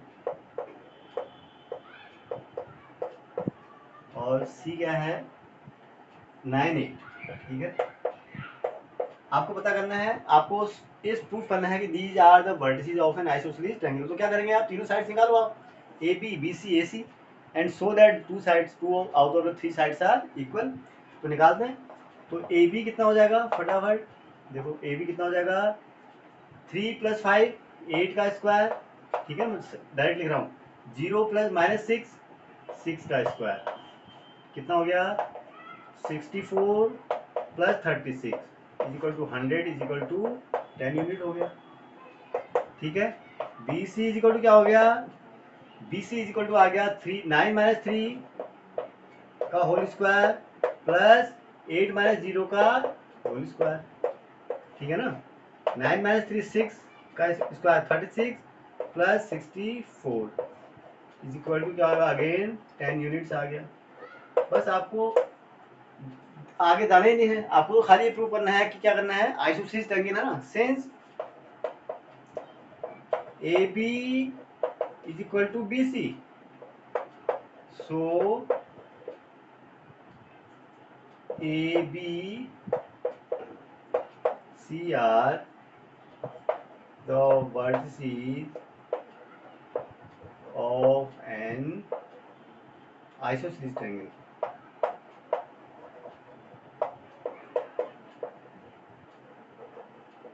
ठीक है, ये लिखना है आपको, ठीक है ना। आपको तीसरी साइड निकालने की जरूरत क्या है, आप निकाल भी सकते हो, नो प्रॉब्लम एट ऑल, ठीक है ना। बट अगर आपने दिखा दिया कि दो साइड्स हैं, तो दो साइड इक्वल हो गई तो अपने आप ही एक आइसोसेलेस हो गया। हमें इक्वलिटी दिखाना होता तो हम कहते थर्ड साइड निकाल, जरूरत क्या है, ठीक है। चलिए सेक्शन सी शुरू करते हैं, और इसका क्वेश्चन नंबर है 26, ठीक है। तो क्वेश्चन नंबर 26 देखो क्या है। इन ट्रायंगल, इसमें और पार्ट भी है, जो फर्स्ट पार्ट है, फर्स्ट जो ए पार्ट है इसका, in triangle A B C D E and F are mid points of B C C and A B respectively, prove that triangle F B D is similar to triangle D F and triangle D E F is similar to triangle A B C. तो आपको क्या दिया हुआ है, एक बड़ा triangle दिया हुआ है ए बी सी, ठीक है। क्या दिया हुआ है, it is something like this, बड़ा ट्रायंगल है ए बी सी, ठीक है, और ये सब इसके क्या है, मिड पॉइंट है, ठीक है। A B C and D F जो आपके जो मिड पॉइंट है बी सी का, ये है, और ये एफ, ठीक है। इस टाइप का फिगर आपको दी हुई है। मैं सपोज देखो क्या करते हैं, थोड़ा सा इजी बना के इसको एंगल 1 नोट कर दूँ, इसको 2, इसको 3, इसको 4, इसको 5, ठीक, ये मैंने नोट कर लिया, कोई दिक्कत नहीं है। अब देखो इसमें क्या है, और भी बच गया, दिस इज योर 6, ठीक है। 6 एंगल, ये इतनी की जरूरत पड़ेगी निकाल दे हमें, इसके एंगल की जरूरत पड़ेगी। चलो अभी आगे कोई नोट। अब देखो गिवन क्या है, 26 क्वेश्चन को देखो ध्यान से देखना। D D E and F are the mid points of B C A C and A B respectively, दिया हुआ है ना आपको, डी ई एफ जो है आपके पॉइंट्स क्या हैं, इनके मिड पॉइंट्स हैं। तो बाई मिड आपकी जो बीपीटी है उसके अकॉर्डिंग क्या हो जाएगा, since D is the mid point of B C, E is the mid point of AC and F is the midpoint of AB. So F will be parallel to FE will be parallel to किसके, BC, यही तो आपकी BBT है ना, and FD will be parallel to किसके, AC के, and this DE will be parallel to AB, किससे, BPT से, ठीक है ना। आपको ये अगर दो मिड पॉइंट होते हैं अगर आप मिड पॉइंट से लाइन ड्रॉ करते हैं किसी पॉइंट को, तो किसी ट्रायंगल की दो साइड को, तो एक साइड क्या होती है, थर्ड साइड के पैरेलल होती है, आपको पता है, ठीक है ना। तो अगर ऐसा है तो क्या हो गया, अगर आप जो ये पैरेलल है इसके पैरेलल ये, ठीक है, तो इसका मतलब क्या हो गया, F E F B D, this implies, देखो क्या क्या है, E F B D is और क्या, देखो ये क्या है, इसके पैरेलल है, और ये क्या है, इसके पैरेलल है, तो ये पैरेललोग्राम हो गया ना, ये जो पैरेललोग्राम। बात समझ रहे हो क्या कर रहा हूँ, पैरेललोग्राम की कंडीशन क्या होती है, if the both the pairs of opposite sides are parallel then they are it is a parallelogram। तो यही इसमें हमने कंडीशन लगाई है, ठीक है ना। इसी तरीके से क्या हो जाएगा, ये सारे आपस में पैरेललोग्राम होंगे, क्या होंगे, E F D C, E F D C is a parallelogram,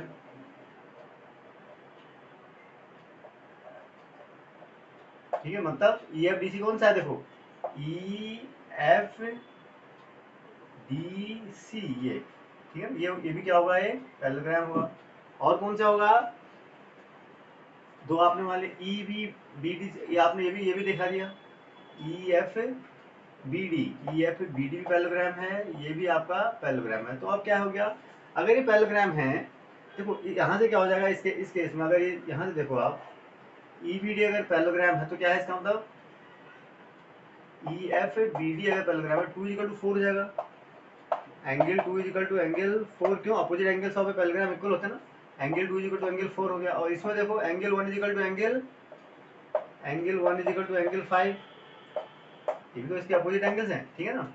इसी तरीके से और कोई एंगल बचेगा, आपको बेसिकली करना क्या है, और इन अब इस ट्रायंगल में देखो आप, जिस ट्रायंगल में आपको फर्स्ट में क्या प्रूव करना है, इन ट्रायंगल आपको जो प्रूव करना था, F B D and triangle क्या है, डी ई एफ, इसमें देखो एफ बी डी कौन सा, देखो एफ बी डी इस ट्रायंगल में, ठीक है, इस ट्रायंगल में, and D E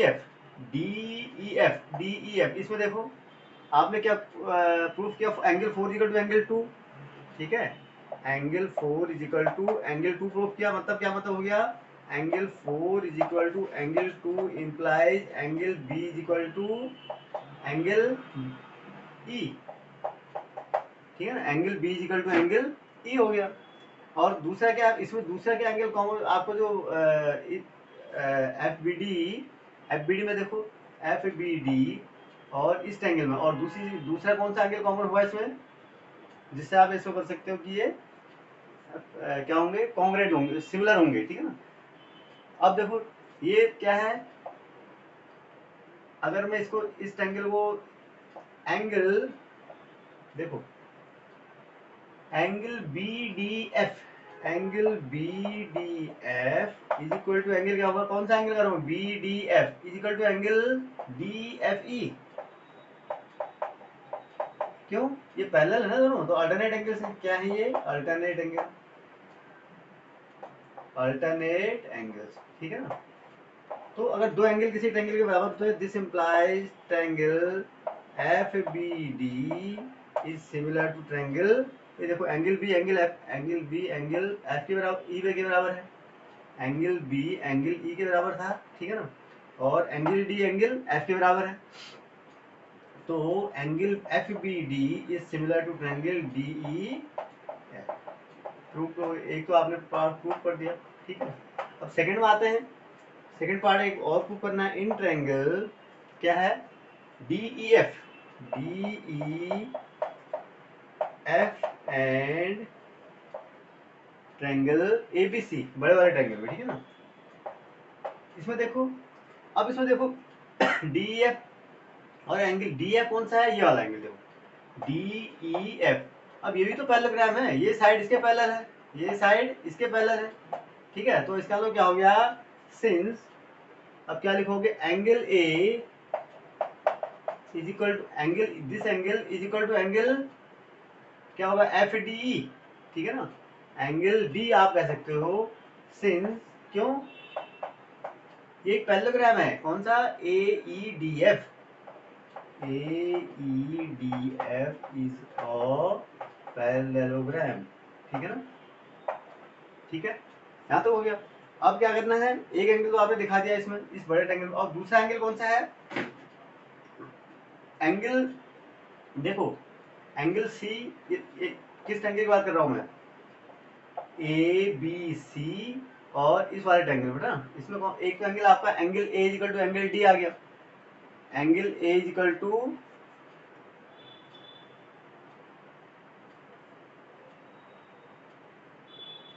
angle D हो गया, ठीक है, और उसके बाद कोई और एंगल, अब ये देखो एंगल 2 इक्वल टू एंगल 4 है ना, पहले ही दिखा चुके हो, यानी एंगल B इक्वल टू क्या है, एंगल E,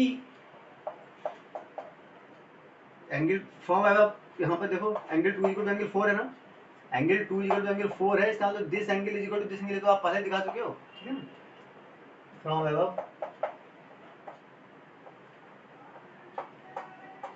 ठीक है।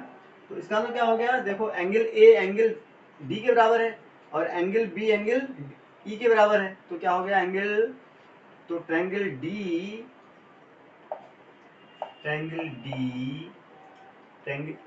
कौन सा है, ट्रायंगल डी ई एफ, आपको कौन सा दिखाना, D E F and ABC में आपने किया था ना, triangle D E F is similar to triangle D के लिए कौन सा है, एंगल ए, ई के लिए बी एंड सी, इससे ए सिमिलरिटी इसको लिख भी दो, ठीक है ना, ए सिमिलरिटी लोगे, ठीक है ना, यहाँ पर भी ए सिमिलरिटी लिखोगे आप, ठीक है ना, यहाँ पर भी क्या आएगा, ए सिमिलरिटी, प्रूव हो गया इस तरीके से, सिंपल सा क्वेश्चन है, ठीक है, थोड़ा सा आपको दो एक दो लॉजिक लगाने, चलिए 3 मार्क्स का क्वेश्चन है, ठीक है, चलिए अगले पर नेक्स्ट चलते हैं, इसका और पार्ट में आ जाओ,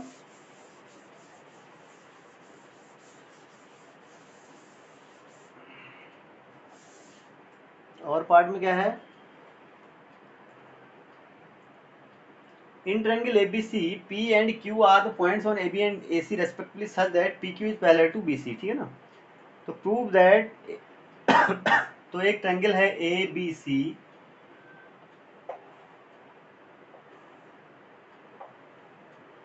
ठीक है, A B and C, ABC एक ट्रायंगल है, PQ,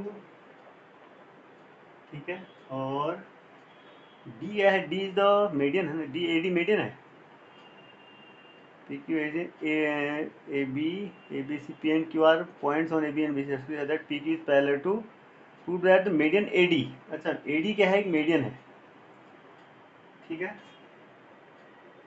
AD क्या है, मीडियन है, मतलब D मिड पॉइंट है, ऐसा ना, PQ and this is your R, ठीक है ना, ये आपको दिया हुआ है, तो you have to prove that कि from AD from the bisect PQ, यानी PR इक्वल टू QR दिखाना है आपको, एक्चुअली बेसिकली जो 26 का और पार्ट है इसमें आपको दिखाना क्या है, PR is equal to QR दिखाना है, ठीक है ना, ये आपको क्या करना है, प्रूफ करना है बेसिकली, ठीक है ना, तो क्या करेंगे इसमें, कुछ नहीं करना आपको, आपको सिंपल सा एक लॉजिक लगाना है इसमें, ठीक है ना, सिंपल से आपकी जो लगती है क्या कहते हैं ट्रायंगल्स में, ठीक है ना, देखो इन ट्रायंगल सिमिलरिटी का क्वेश्चन है बेटा, in triangle A B C and triangle P Q R, A sorry A P Q,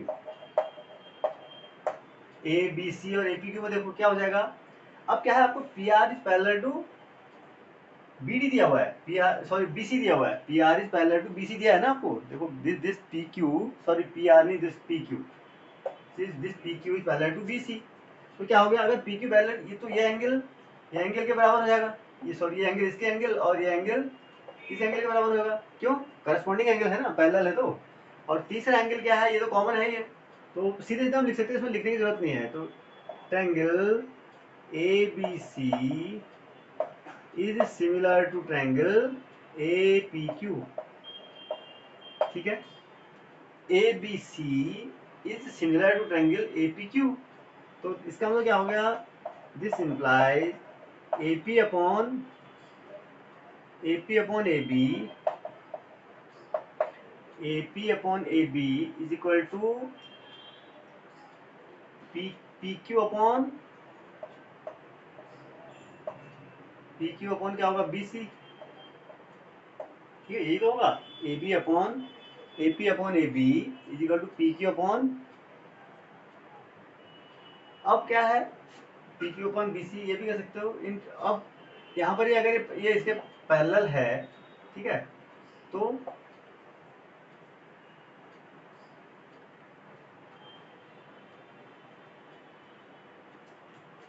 suppose equation number 1 हो गया। अगेन अब देखो, अगर ये ट्रायंगल इस ट्रायंगल में देखो, ये क्या है इसका, ये एंगल इस एंगल के बराबर है, ठीक है, और इन ट्रायंगल देखो, in again in triangle A B D and A P R, in triangle A P R, इसमें क्या क्या है देखो, A B D and A P R में देखो क्या क्या है, इसमें भी तो क्या होगा, P P R is parallel to B D है, ठीक है ना, P R is parallel to B D है, इसका मतलब ये एंगल क्या है, इस एंगल के बराबर है। दूसरा क्या, आप जिससे इसको प्रूव कर सकते हैं कि ये सिमिलर होगा, दूसरा एंगल क्या होगा,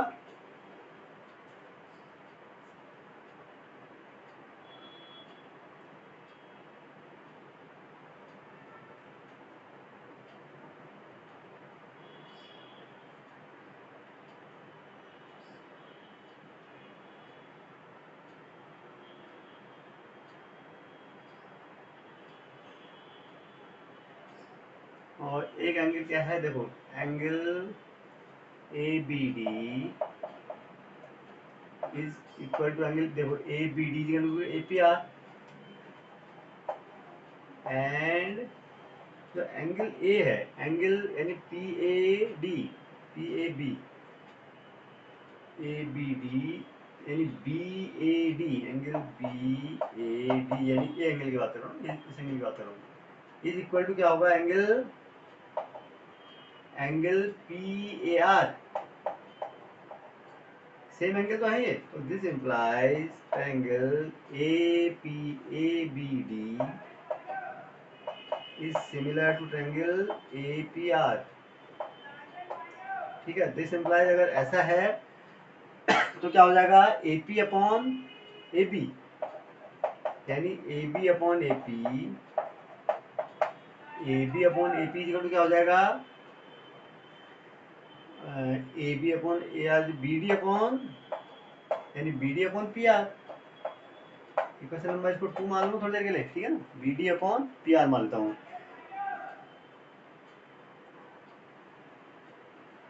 अब इसी तरीके से similarly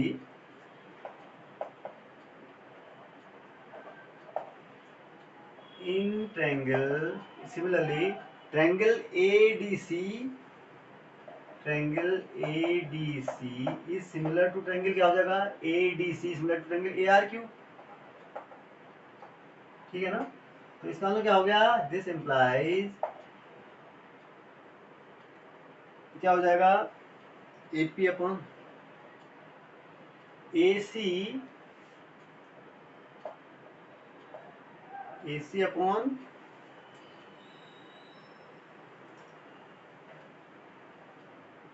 AQ is equal to क्या हो जाएगा, AC अपॉन, देखो AC upon AQ is equal to QR upon BC। Question number 3 मान लो इसको मैं, ठीक है। अब अगर ऐसा है, अब ठीक है, आपने क्या कर दिया कि 3 क्वेश्चन आपने दिखा दी,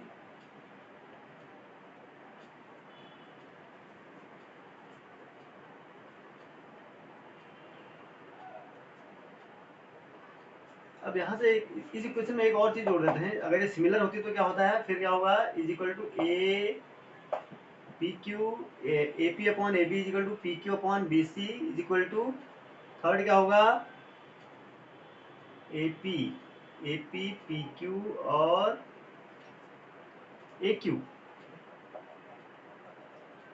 Q upon A C,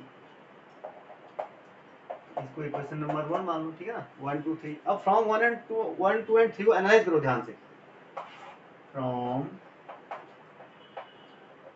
1 2 and इनको अगर देखेंगे तो आपको क्या बेसिकली क्या मिलेगा यहाँ से,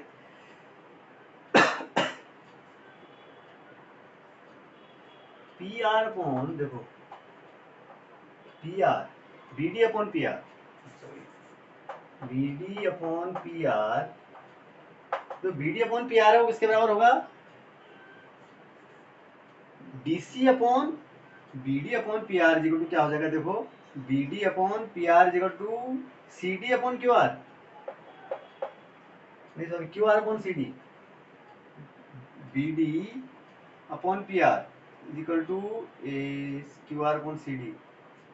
ये देखो क्या है, A P upon A B, this is equal to P Q upon B C is equal to A Q upon A C, ठीक है ना। इसको जिस इक्वेशन 3 को आप ऐसे लिख लो, इक्वेशन 3 कैन बी, इक्वेशन 3 को थोड़ा सा ऐसे लिख लो कि कोई फर्क नहीं पड़ता इससे, इसको ऐसे लिख लो आप, ए क्यू को ऊपर ए क्यू अपॉन ए सी लिख लेते हैं, ठीक है, ताकि मेरी सिमेट्री होती रहे, is equal to C D upon Q R, C D upon Q R, ठीक है ना। बस आपको रेशियो में निकालना बेसिकली, ठीक है ना।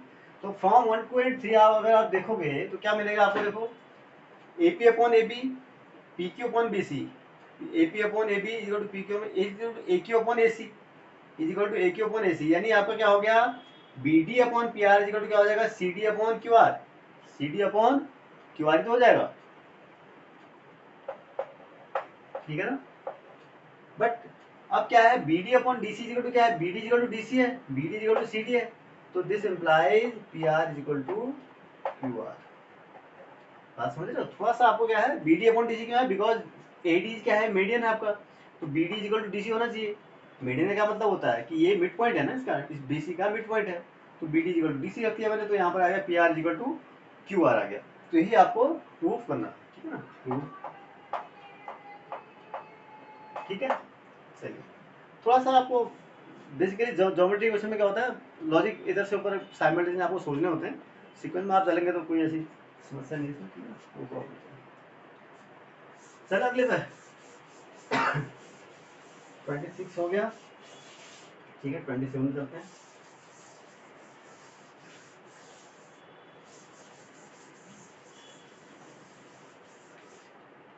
ठीक है, 27 में क्वेश्चन नंबर क्या है,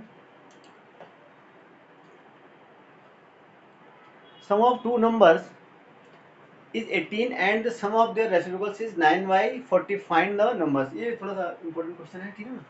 27 नंबर क्वेश्चन है, देखते हैं क्या है। Sum of two numbers is 18 and sum of their reciprocals is 9/40, find the numbers, ठीक है।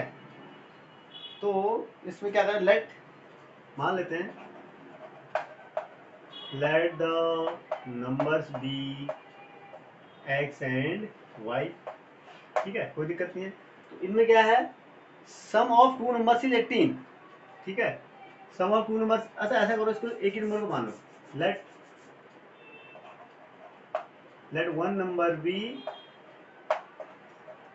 एक्स, देन अदर नंबर क्या होगा फिर, अदर नंबर इज, क्योंकि सम उनका कितना है 18 है, अगर एक एक्स है तो दूसरा क्या हो जाएगा 18 minus x, clear.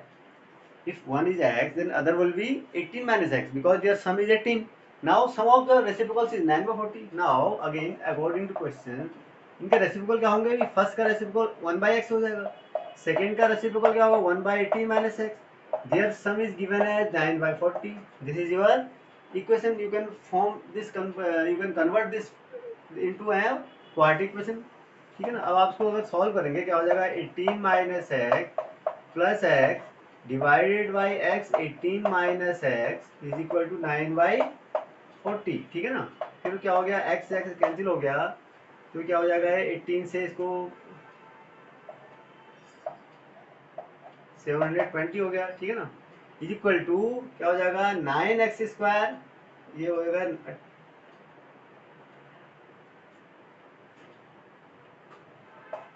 x minus 9x², ठीक है। दिस इम्प्लाइज, ये क्वाड्रेटिक इक्वेशन कैसे बनी आपकी, 9x² minus 162x plus 70 120 is equal to 0। अब इसको क्या है 9 से तो डिवाइड हो जाएगा, ठीक है ना, x² minus 18 x plus 80 is equal to 0। अब इसको आपको क्या करना है, क्वाड्रेटिक इक्वेशन से आपको sorry splitting the middle term से इसको इस क्वाड्रेटिक इक्वेशन को सॉल्व करना है। तो x square minus 10x minus 8x, मैंने इसको ऐसे स्प्लिट कर दिया, plus 80 is equal to 0। This implies x common लो, x माइनस 10, यहाँ से क्या कॉमन हो जाएगा, minus 8 x minus 10 is equal to 0। This implies x minus 10 x minus 8 is equal to 0. This implies x minus 10 is equal to 0 और x minus 8 is equal to 0, ठीक है ना। तो this implies x is equal to 10 और x is equal to 8. So what is the number? तो numbers क्या हो जाएंगे बेटा, 10 and 8. So numbers are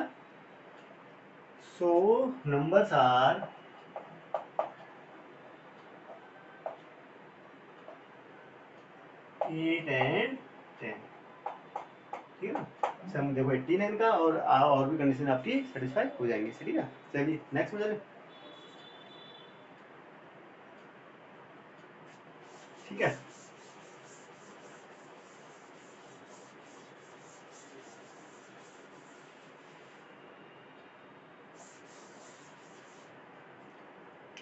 twenty eight में चलते हैं। 28 में क्या है, if alpha and beta are the zeros of the polynomial 6x² minus 5x then form a quadratic polynomial whose zeros are alpha square and beta square। तो हमारे पास जो polynomial दिया हुआ है x square 6x² minus 5x 27 है ना, 28 है, ठीक है 28। तो 6x² माइनस क्या है आपका पॉलिनोमियल जो दिया हुआ है, minus 5x plus 1, minus 5x plus 1। इसके जो जीरोज हैं वो क्या है, अल्फा और बीटा हैं, दिए हैं, these have been given as their zero, its zeros 6x² minus 5x plus 1। Now you have to form another quadratic polynomial whose zeros are alpha square and beta square। Let us find first of all alpha plus beta and alpha beta, right? So इनका सम क्या हो जाएगा बेटा, alpha plus beta क्या होता है, this is alpha beta are the zeros of this quadratic polynomial, then what will be the value of alpha plus beta, it will be the minus of coefficient of x divided by coefficient of x square। it is your minus of 5 minus of 5, it is 5 by 6, and what will be the product, that is your alpha and beta, it will be constant term divided by the coefficient of x square, it is 6, so it is your 1 by 6। now you have calculated the value of alpha plus beta and alpha beta। now you have to find the value of alpha square, a quadratic polynomial whose zeros are alpha square and beta square। तो इनका सम क्या हो जाएगा, तो alpha square plus beta square, पहले हमको सम चाहिए ना उसका, क्योंकि किसी भी अगर पॉलिनोमियल को निकालना हो तो उनका आपको दो चीजें बतानी चाहिए, क्या, फर्स्ट ऑफ ऑल उनके जीरो का सम क्या है और उनके जीरोज का प्रोडक्ट क्या है। अगर ये चीज आपको पता हो तो you can easily calculate the quadratic polynomial, right. तो अब हमारे पास जो क्वाड्रेटिक पॉलिनोमियल हमको निकालनी है उसका हमको उसके जीरोज क्या है, alpha square plus beta square, तो हम पहले उसका सम निकालूंगा। अब ये क्या हो जाएगा, अल्फा प्लस बीटा का whole square minus 2 alpha beta, ये होगा अल्फा स्क्वायर, इसको ओपन करोगे alpha square plus beta square plus 2 alpha beta होगा, माइनस 2 अल्फा बीटा मैंने कैंसिल रख दिया तो माइनस प्लस कैंसिल हो जाएंगे, तो खाली बचेगा alpha square plus beta square. अब इसकी वैल्यू रखो, अल्फा प्लस बीटा कितना है, 5/6 का स्क्वायर यानी 25/36 हो जाएगा, है ना, माइनस 2 इंटू अल्फा बीटा कितना है 1/6, ठीक है। तो कितना हो गया, देखो इसको सिंप्लीफाई करो, 36 का एलसीएम हो जाएगा, कितना हो जाएगा 25 माइनस 2, ठीक है ना, 25 माइनस 12 नहीं 4, सॉरी 25 माइनस 4, 6 2 जा 6 6 जा 6 6 2 12 हो गया, सॉरी आई एम सॉरी, 6 6 जा 6 6 2 जा 6 इंटू 2 12, ठीक है, ठीक है। तो कितना हो गया 13/36, यानी alpha square plus beta square कितना आ गया 13/36, very good.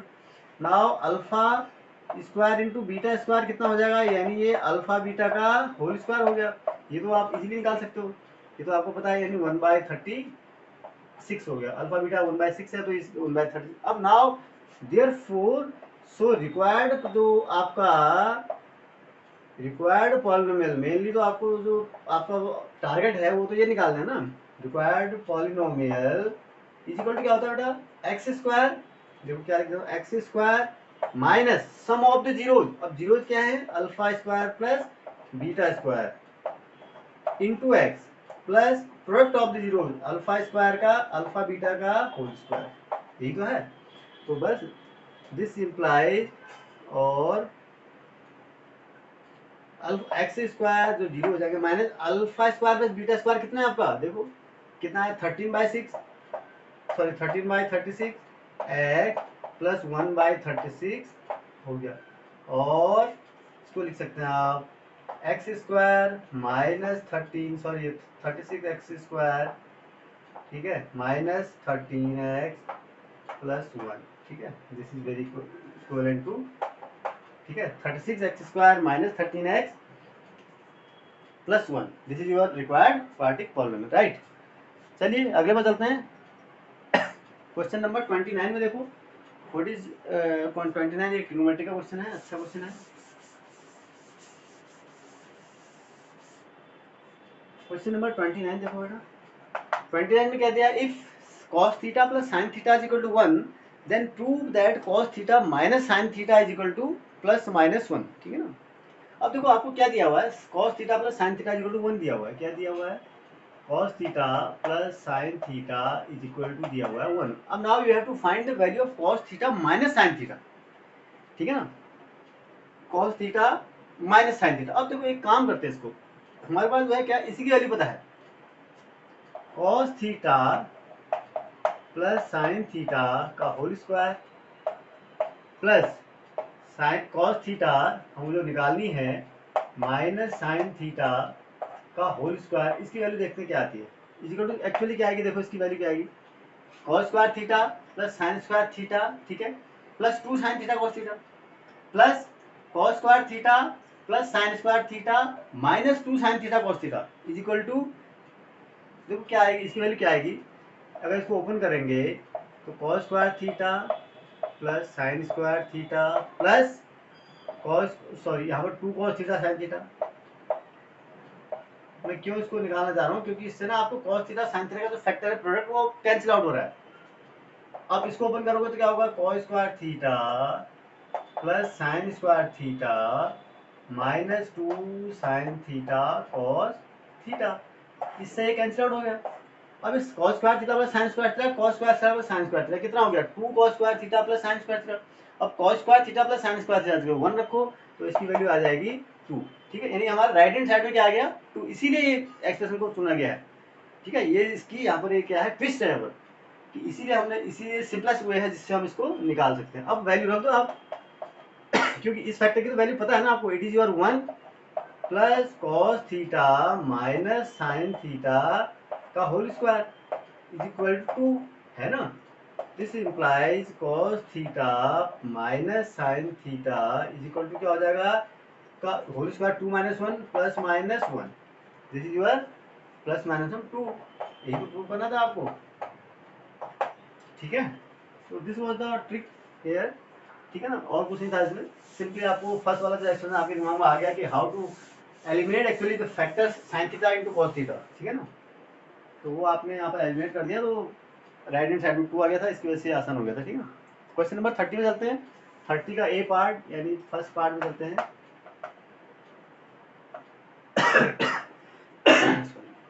It says the minute hand of a clock, wall clock is 18 centimeter long and find the area of the face of the clock described by the minute hand in 35 minutes, ठीक है। तो मुझे लगता है area of sector का question है, you know it very well how to solve, ठीक है ना। Here radius equal to what is given as 18 centimetre long, तो रेडियस मतलब उसके जो हैंड की लेंथ है दैट इज योर रेडियस है, ठीक है। एंगल कितना है, you have to find the angle, तो आपको पता होना चाहिए कि एंगल 1 डिग्री में एंगल, जब 1 मिनट का जब टाइम होता है कोई मिनट हैंड देखो पूरे राउंड को कितने, पूरे क्लॉक डायल को, डायल के फेस जो फेस है, फेस ऑफ द डायल उसको कवर करने में मिनट हैंड कितना टाइम लगती है 60 मिनट ना, और 60 मिनट में मतलब 360 डिग्री कवर करती है, तो 1 मिनट में कितना करेगी 60/360/60 6 मिनट, यानी 1 मिनट में कितना होगा 6 डिग्री, ठीक है ना। तो जितने डिग्री का एंगल जितना मिनट पूछ रहा है, तो थीटा इक्वल टू क्या हो जाएगा यहाँ पर देखो, थीटा इक्वल टू हो जाएगा 35 मिनट का कर रहा है तो 1 मिनट में 60 डिग्री, कितना कितना हो जाएगा ये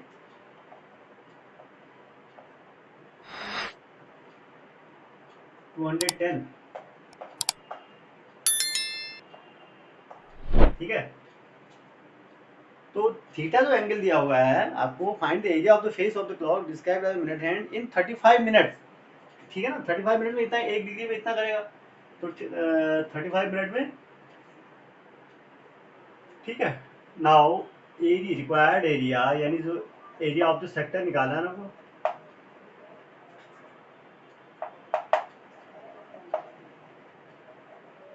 इक्वल टू क्या होता है, pi r square theta upon 360 degree, ठीक है ना। नाउ पुट द वैल्यूज, आपको साइन पाई में तो नहीं निकालना, पाई की वैल्यू दी है क्या, pi has not been given, so you can put the pi as 22/7, right. तो आप पाई रख सकते हो, तो आप रखो pi 22/7 into r equal 18 into 18 into theta is equal to 210 degree upon 360 degree, right. तो क्या हो गया, जीरो से जीरो कैंसिल आउट हो गया, डिग्री से डिग्री भी इक्वल हो गया आपका। तो 7 3 जा 21, ये तो कट गया आपका, चलो ठीक है।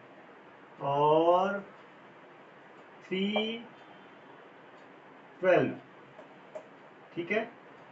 और 6 2 जा 6 3 जा, और 2 11, ठीक है। तो एरिया कितना हो गया, सिंप्लीफाई करना है आपको, 11 इंटू 3 इंटू 8 18, यही बता ना, सेंटीमीटर स्क्वायर, कैलकुलेट कर लो स्क्वायर। तो 11 इंटू 54 कितना हो जाएगा, 4, ठीक है, 45594 सेंटीमीटर स्क्वायर। तो area covered by the this minute hand in this interval of time is 594 centimetre square, this is your answer, ठीक है ना। चलिए अगले में चलते हैं, इसके और पार्ट में चलो, और पार्ट में देखो क्या होता है, क्या बोलता है और पार्ट, ठीक है। It says AB is a chord of a circle at centered at O, such that AOB is equal to 60 degree. If OA is equal to 14 centimeter, then find the area of the minor segment. Root three की वैल्यू दिया है, minor segment का area निकालना आपको, ठीक है ना। आपको देखो थीटा, यहाँ पर रेडियस कितना है, रेडियस तो आपको रेडियस कितना दिया हुआ है, 14 सेंटीमीटर, ठीक है।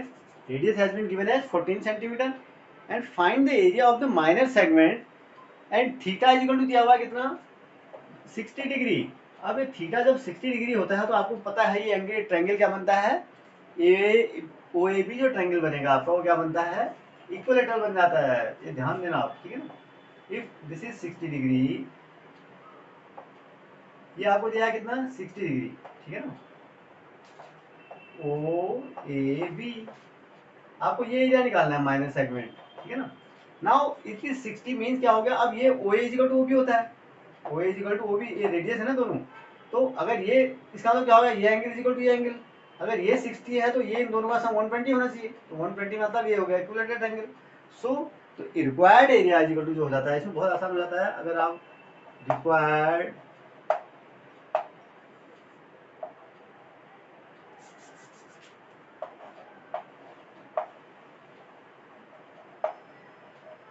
रिक्वायर्ड एरिया इक्वल टू होता है एरिया ऑफ द सेक्टर, यानी माइनस सेक्टर, सेक्टर मतलब पूरा एरिया, यहाँ से ये पूरा एरिया की बात कर रहा हूँ, ठीक है ना, दिस इज द सेक्टर, ये पूरा एरिया, माइनस इस एरिया ऑफ ट्रायंगल, ये भी minus area of triangle O A, यही तो आप करते हो। पूरे सेक्टर के एरिया में से अगर मैं एरिया ऑफ इस ट्रायंगल को माइनस कर देता हूँ तो मेरे पास जो शेडेड पोर्शन है, एरिया ऑफ द सेगमेंट निकल आएगा, यही मेरे पास इसमें क्या फॉर्मूला भी है और ट्रिक भी है।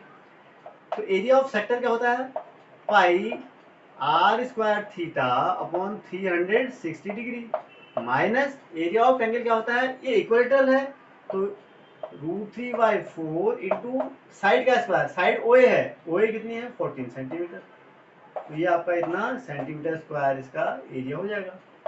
अब ये पाई की वैल्यू रखो 22/7, R is equal to 14 into 14, ठीक है, डिवाइडेड बाई इंटू एंगल है 60 degree divided by 360 degree minus √3/4, √3 की वैल्यू आपको दी है, ये सॉरी साइड का स्क्वायर होता है, ठीक है ना। तो √3/4 1.7 कितना दिया हुआ है, it has been given 1.73 into divided 4 into 14 into 14, ठीक है ना। ये आपका सेंटीमीटर स्क्वायर में एरिया हो गया। दिस इज इक्वल टू, अब एक काम आप कर सकते हो यहाँ से, 6 टाइम कट गया, ठीक है। 14 इंटू 14 को आप क्या कर सकते हो, यहाँ से कॉमन भी ले सकते हो, तो थोड़ा सा सिंप्लीफिकेशन में आसान हो जाएगा। तो कितना हो जाएगा देखो, 7 2 जा ये कैंसिल हो, अच्छा 2 तो आपने, सॉरी 14 तो आपने वो ले लिया ना, तो आप काट नहीं सकते आप, ठीक है ना। तो ऐसे करो, काटो मत। तो कितना बस ये आपने कॉमन लिया 22/7, ठीक है। 22/7 ये तो कॉमन ले लिया आपने, डिवाइडेड बाय 42 हो गया है, 6 इंटू 7 हो जाएगा ना, कि -1.73/4, ठीक है ना। तो इसको आप याद रख सकते हो, सिंप्लीफाई करोगे और क्या हो सकता है इसको, और उससे करोगे तो इससे क्या हो जाएगा, 11/21 हो जाएगा ये, ठीक है। अब जो भी है इसको कैलकुलेट करके लिखो, आपका क्या आंसर जो आएगा वो आपको लिख देना है, ठीक है। This is the area of the required segment, ठीक है ना। ये लगभग 69.23 सेंटीमीटर स्क्वायर आपका आएगा, ठीक है। तो आपको इसको सिंप्लीफाई करना है और कुछ नहीं है इसमें, तरीका यही है, ठीक है। चलिए